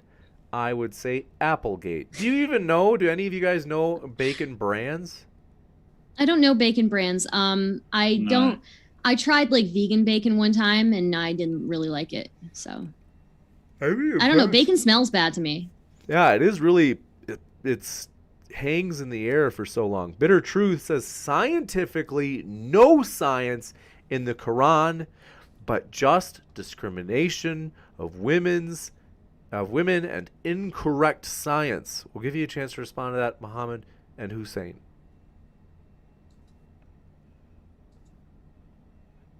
There's plenty of sciences that support the Quran. The Quran is actually a forerunner in whatever sciences discoveries you find, because a lot of them do adhere to the Quran, which increases in the miracle. But the Quran isn't supposed to be a book of science in the first place. It's a way of thinking and a way of understanding the world. And it doesn't oppress women. It gives women the rights that they deserve, that they did not have before the Quran. And whatever additions you're adding is going to destroy your society and not help it. It might look like it's helping it, but give it a long time, 5-10 years, and then you can realize that your women are not having kids. This one coming in from Common Cure says, if God created all of nature, why would he make it so that women lose their memory faster? Wouldn't that just contribute to stifling the synergy of the family household? I have to answer that too as well. Yeah. Sure. Okay. So God created the world in truth. So everything is touching and connecting in ways, and it's all proven by repetitiveness and by sciences and logic. So because of the way God programmed the world, the result is women at a certain age are going to suffer memory loss. And that's how it is, so that everything else is in adherence. It's something that God knows when he created the world, and he told us about it. And he also gives the women the benefit of the doubt because he knows that it's happening. So their judgment is a little easier than men because they have differences between men and women. This one coming in from Samuel Bass. Am I saying it right? By the way, Samir, I googled the word just to be sure it's not a bad word. I don't think this is a swear word. They say, question to the Sunnah followers. Am I saying that right? Sunnah? Sunnah is right. Yeah, Sunnah. Thank you. Says, would you wadri buhana, I think this means like take the right hand to your wife before divorcing her if you fear rebellion, according to Quran 4, verse 34. Udrubuhunna. Okay, yeah. Okay, so this topic is there's a little bit more to it than you don't go right away and physically discipline a woman. That's oppressive at that point. But there is something that people like to skip over in that verse a lot is when you don't go to her in bed. So you kind of like the first thing that you're cutting. Well, the first thing you do is warn her. The second thing you do is you start to desert her in bed. And that speaks volumes on the differences between Islamic civilization and Islamic men and Western men, where the Western men are there. Now there's like this simp and incel theories where they're begging the women, like, I'll do anything you want for you, just so, you know what, like I can have maybe a little taste. Maybe you can like tease me that I'm going to have sex. But at the end of the day, the woman is deciding like, you know what, I'm just going to be nice to you for a little bit. I'm going to get what I want. And then you get nothing from me. But in Islamic society is the opposite, is when the man is refusing sex, you could see the girl going into certain moods and environments. It's like, hey, no, I need this. I'm sorry. Please help me. And you see, so that's where masculinity is important, and where masculinity and the way of life is supposed to be, because that's how God created it. So when the woman is begging for the man, that's a good community. But when the man is chasing the women and he's begging the women for sexual attention, at that point, the woman does whatever she wants and things go haywire. So yeah, personally, I wouldn't go right away and hit my women. Sometimes you need to like hold her. You need to like, but I've never touched a woman physically. If there are legal conditions that where it is permissible, it's not something that we do. And I haven't heard of anyone in my direct family or around us actually physically abusing women. So, and the Prophet himself, a little stick and nudge. That was the question. Would you eventually, if that was, you know? No, I would divorce her. I would divorce her. I would be very harsh with her. And I know a lot of people think that I'm angry in debates. You guys haven't seen Muhammad angry. Juicy, to say the least. Yeah, I wouldn't hit her. I just divorce. I'm in the West too, so. This one coming in from Bitter Truth says, is the Quran a book of God or a book of Muhammad? I think they mean like the Prophet Muhammad, not you, Muhammad. They say, Muhammad, are you willing to debate with me? I think they're saying whether it was written by a man named Muhammad, who was not a prophet, or was it truly inspired by God? I don't know who the person is. He can try to get in touch with me for a debate. But let me answer this very quickly. So God even calls the Torah, which is the word of God, the book of Moses. Okay, so this is how Moses, what was revealed to Moses, and how God chose to guide the people during Moses' time and with Moses' book. But it's still the word of God and it's still the book of God. The Quran is the same thing. It's the testimony of what Prophet Muhammad, and that's why God says, and that's why we brought down the book to you, O Muhammad, so you could judge between the people what God showed you. So yes, this is the testimony of Prophet Muhammad, but it's the direct word of God. Prophet Muhammad could not add or remove or change. Whatever was being revealed to him, he said it. But yeah, so it's definitely the word of God. And when you adhere to it, you have such a better and fulfilling life. So this one coming in from Samuel Bass or Bass. It says, question to followers of Rasul ibn Sharmat. Isn't taharish a form of commanding the right and forbid the wrong? Unveiling equals fitna on the streets? Can one of you guys translate that for me? I don't know what that means. Muhammad and Hussein, I'm guessing you guys might be familiar. I don't even... Unrest. Oh. So he's saying veiling is promoting unrest? That's I'm not I guess. Let me check on what fitna. I'll Google. No, fitna means test, Sorry, like a religious test, like confusion and test. Oh, okay. But I don't even know the guy he's talking about. Right, and people don't consider that even before Prophet Muhammad, girls were putting headscarves in Arabia. Daniel all over the Hakigichu world. had a good debate on it, really. So Yeah, he did a really good debate on it. Juicy to say the least. Also, want to give you a quick shout out before we go to this next question. I'm pinning it at the top of the chat. If you have Discord, folks, we don't talk about it very much. I do want to give a direct plug for the Discord. It is linked at the top of the description box. We encourage you to check it out. Let me jump into this next question. This one is for you, Mark. Wow, Mark, you've been waiting this whole time, and I bet you know. were thinking, is there going to be one for me? Well, This is going to be a joke question, isn't it? I'm afraid so. Bubblegum Gun says, Bubbles. says, Mark, where is my $1 million that you owe me? Oh, so this was funny. He bet $1 million on the origin of dogs and says that I got it wrong, so I owe him $1 million. And then I bet him that dogs were domesticated from wolves, so he lost $1 million on that one. So as far as I'm concerned, we're square. Thanks, Bubbles. So Bubbles doesn't think that we domesticated wolves to make dogs. I don't know where he gets his information from, but it's one of those really wacky ideas. There's a long history of sort of wolf domestication through the human species, and we've got clear records of it. As well as they can breed. I mean, there's that as well. You know, you can breed a dog with a wolf. So I don't know where he gets his information from. But, yeah, you know. Juicy to say the least. Folks, can you tell? Let me know in the chat. Can you tell I'm sick? But want to say, our guests they're linked in the description box. That's right. Muhammad and Hussein don't currently have a link. However, if they do happen to have a link in the future, I'll put it in there. And Mark and Stardust are currently linked in the description box, and that includes at the podcast. Want to say a huge thank you to all of our guests. It's been a true pleasure to have you, Muhammad, Hussein, Mark, and Stardust. Thanks for being with us tonight. Thank you For having us. Thank you. Thank you, you guys. Juicy topic. I really enjoyed this. Thank you so much. It was very fun. Yeah, I had a lot of fun too. That was awesome.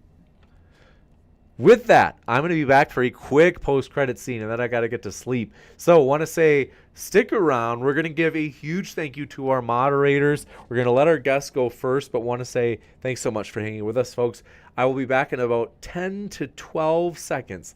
Thanks very much, and stick around.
Ladies and gentlemen, thanks so much for being with us. Let me load the new Zoom window.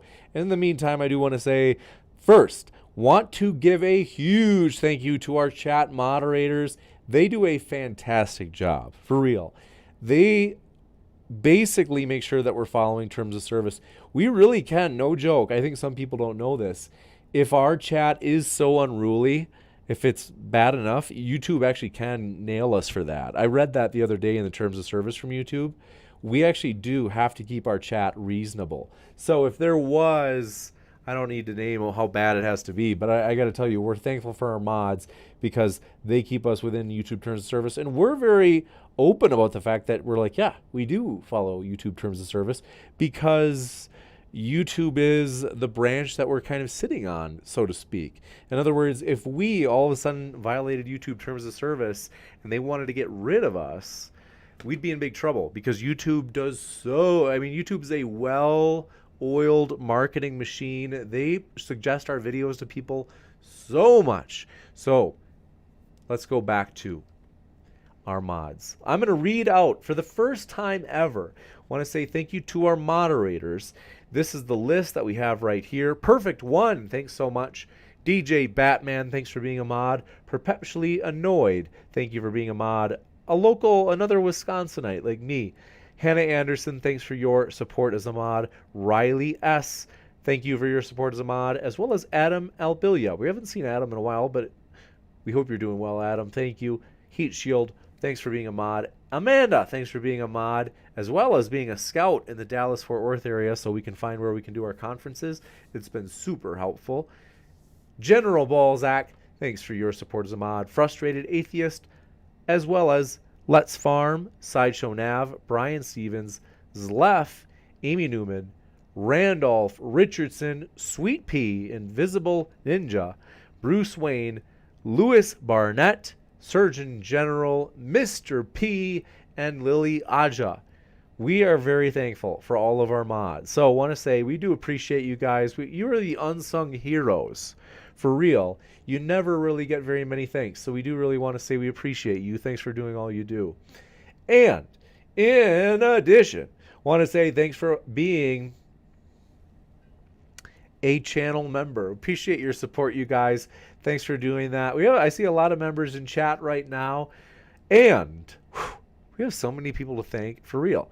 The debaters are the lifeblood of the channel, so one last thank you to our guests. We really do appreciate them. They make this channel fun. They make it fun and lively and different. You know, if it was just me on here every night, it'd be a very sad channel. Want to say we also appreciate you in the live chat. And you might be thinking, James, why? Well, for one thing, we appreciate all your support through things like hitting the like button. It does help. So thank you very much for hitting like. We do appreciate that. That helps our video rank more highly. So let's say if someone goes on YouTube, here's what ranking means. If someone goes on YouTube and they type in Islam debate, well, this debate will, at least temporarily, YouTube kind of test to see how a new video will do. It will temporarily show for people, and it'll rank pretty highly in terms of the search results. It'll be one of the first things that people see. In fact, so it's not usually going to be number 1. It'll usually be like number 4 or 5 or something like that. But whether it is number 4 or 5 or number 10 is influenced by how many likes you give. So we appreciate it. When you hit like, that does help us get more exposure on YouTube, as we are not ashamed. We want to be real about the fact that we are on a mission. I'm very serious about this. Our vision is to provide a neutral platform so that everybody can make their case on a level playing field, whether they be Muslim, Christian, atheist, you name it. At Modern Day Debate, we believe that YouTube deserves a better class of debate channel, and we're going to give it to them. In particular, a neutral debate channel. We take no stances. We have no videos that are, let's say, an after show that says like, oh man, that atheist used these bad arguments, or oh, that Muslim used these bad arguments. We don't do that. We want you to be able to say what you want in the comments at the end of a video in terms of who you thought was most persuasive, or you could say whose arguments were strongest. But we, as a channel, are saying, hey, we're just saying, hey, we want to give everybody a fair shot. We aren't even going to put out any sort of, pro-Christian or pro-Muslim or pro-atheist videos. Like, we're just hosting debates on this channel. Want to say, my dear friends, we have a couple of values we want to share with you. Because you might be wondering, well, what exactly, like, tell me more. We believe in freedom, that people can say what they want. We believe that our guests were free from their first breath, and that's the way it should be, that they should be able to make their case for Islam or atheism or Christianity and get a fair shot while doing it, and that we're not going to turn them down and say, ooh, that's too controversial. We're going to say, hey, we are willing to take the risk. We will host the controversial ideas. And that leads to our next value. We believe in competition. Because a lot of people say, James, it's kind of dangerous. If you host these controversial ideas or people, it might be dangerous because maybe those people will bring some people over to their dangerous position. But we would say, we know very well that if you let 1,000 flowers bloom, if you let the arguments duke it out, the best arguments will win. The scientific literature actually does support this idea. A lot of people, they get preachy and whiny, and they're like, James, it's dangerous to host these controversial ideas, mister. These are the kinds of people that they wear their bike helmet all the time, not just while they're riding their bike, even when they're not even riding their bike. These are the people that they just worry about everything. Very neurotic. I mean, very fun to be with, as you can imagine. We would say, hey, the research is very clear that from a consequentialist perspective, I could say, for example, right off the top of my head, I could name peer-reviewed research, Petty and Cacioppo, 1986, the elaboration likelihood model would suggest that the best arguments win out. It's called the central route of persuasion. It's the most logical, or you could say it's the logical type of arguments that win out. And I see people when they whine and complain in the live chat. So, for example, I see like Gigi right now is, you insult people, you are not ethical.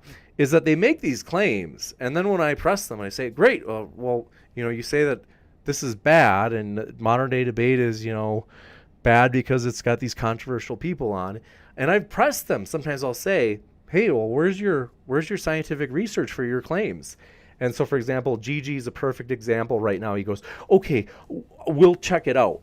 And it's like, okay, well, dude, before making your claims in the live chat about me being unethical for hosting modern day debate, why didn't you already check the peer-reviewed research? Like, you're just admitting when you say, like, okay, I'll check it out.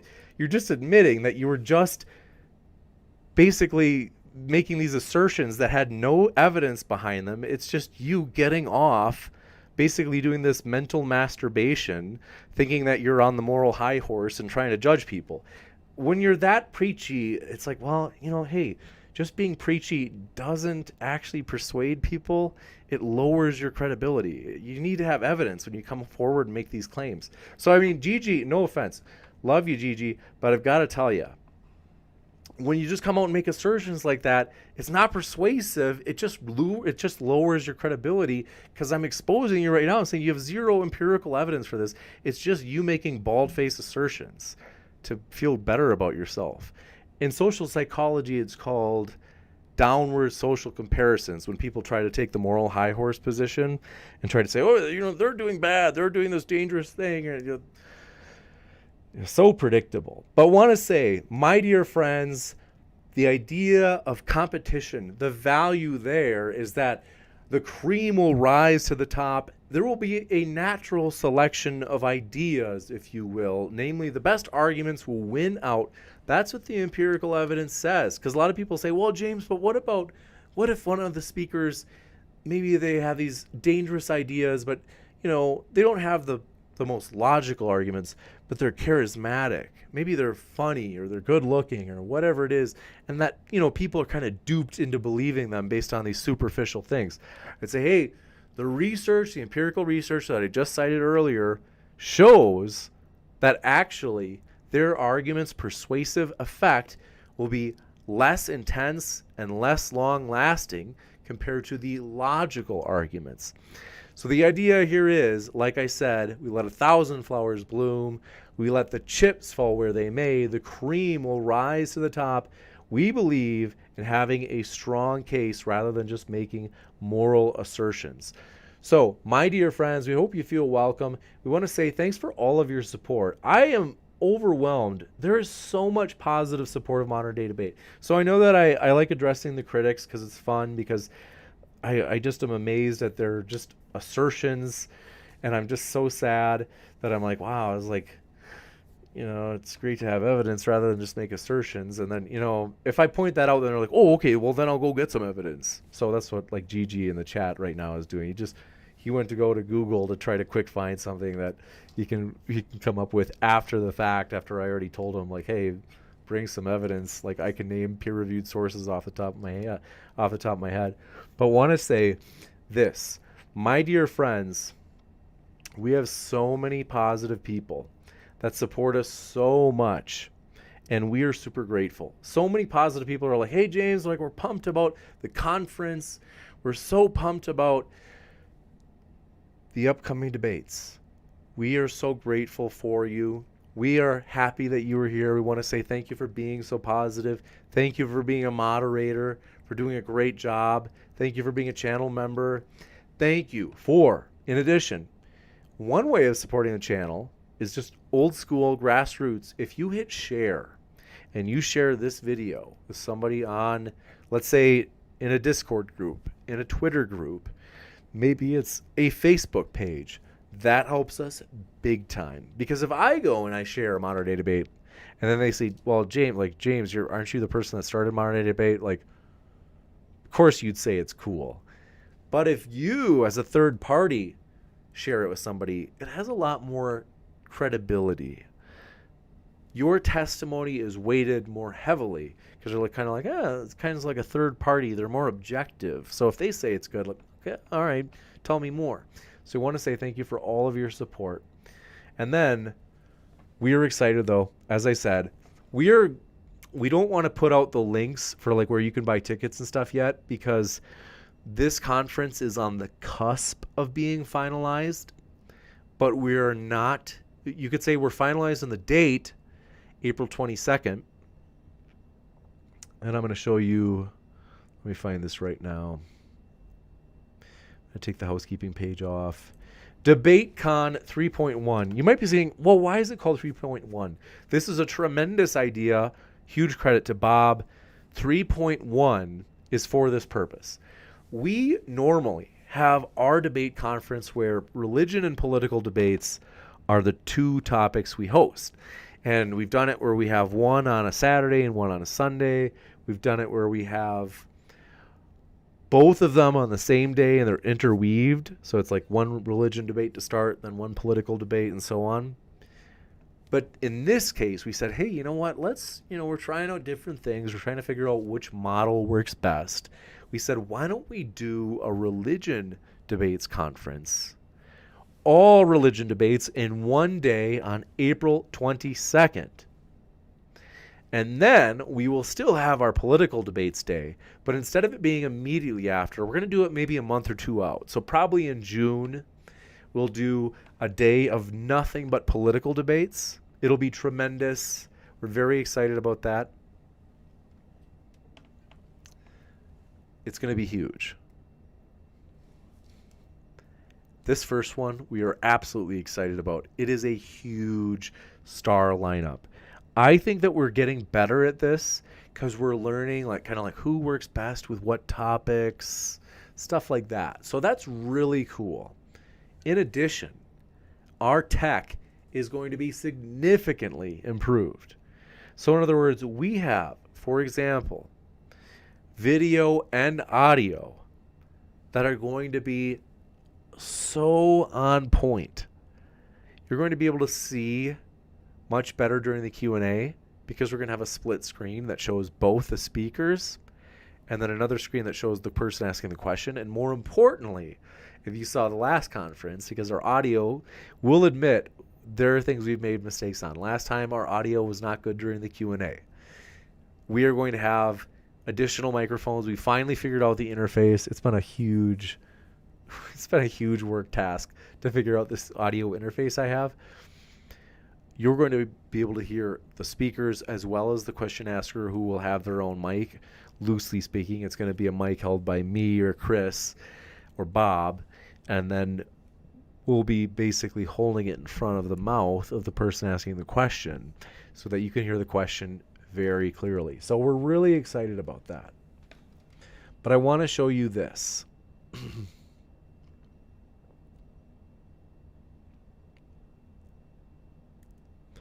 One of the debates that's going to be there, Muslim versus Christian, Daniel Hakikachu versus Mike Jones. These are two of the best debaters I think that Modern Day Debate has on regularly. It's going to be ginormous. We are absolutely thrilled, super excited. So my dear friends, I've got to say, you don't want to miss this. It's going to be gigantic. We are going to have a crowd fund for this event. More news on that as I get around to actually putting it together. It's just been super busy, so I'm a little bit behind. But we'll have that out at least 30 days before the conference. Hopefully more like, 40. Trying to think of the date. Yeah, so if I had, another 8 days to do it, that's very doable. I could do that. We just have to finalize the debate card. That's the hard thing. All but actually tonight during this debate, I actually had an email come in so that one of the debates, there were only 2 remaining that weren't fully booked. One of those 2 is basically booked. So that's good.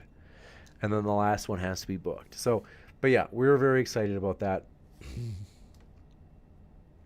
Iron Horse cracking dirty jokes in the live chat.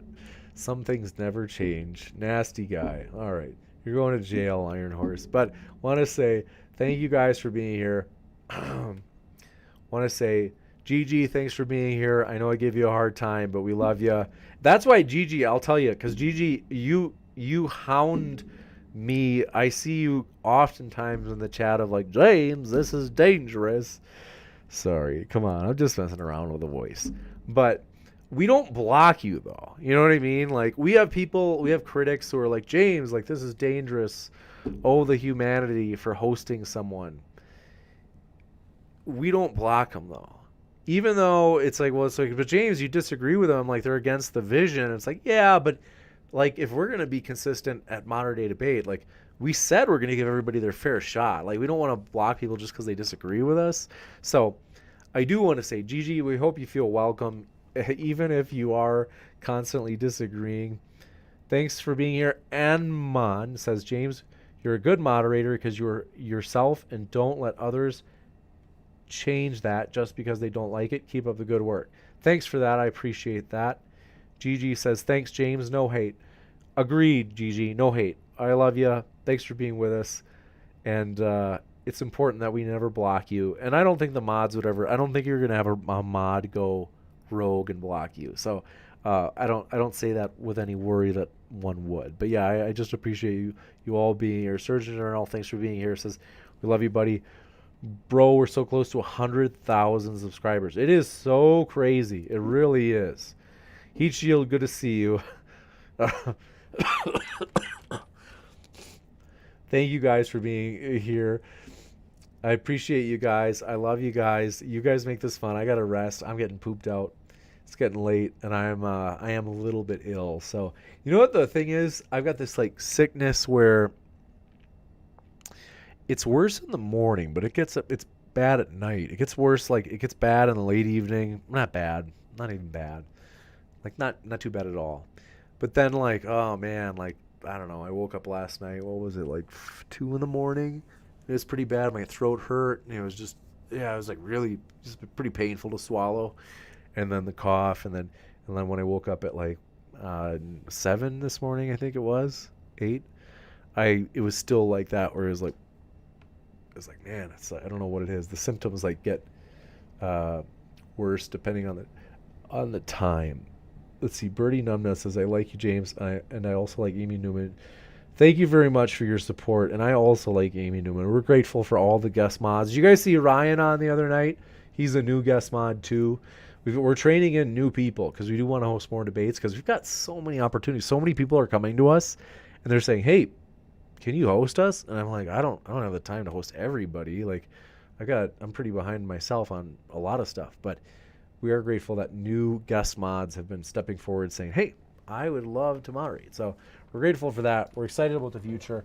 Thanks for all of your support. Thanks for all your love. We're excited to see you at the next one. Keep sifting out the reasonable from the unreasonable, my dear friends. We hope you have a great rest of your night, and we will see you at the next debate. If you haven't yet, hit that subscribe button. And as I mentioned, if you haven't already, find us on your favorite podcast app and follow us or subscribe to us there as well. And that way you might be thinking, like, I don't know if I'd really enjoy listening to these debates on my podcast app. You might actually.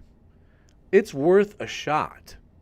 Because if that were the case, it's like, well, maybe you get a reminder or like a notification sent to you that says, hey, Modern Day Debate just released a debate.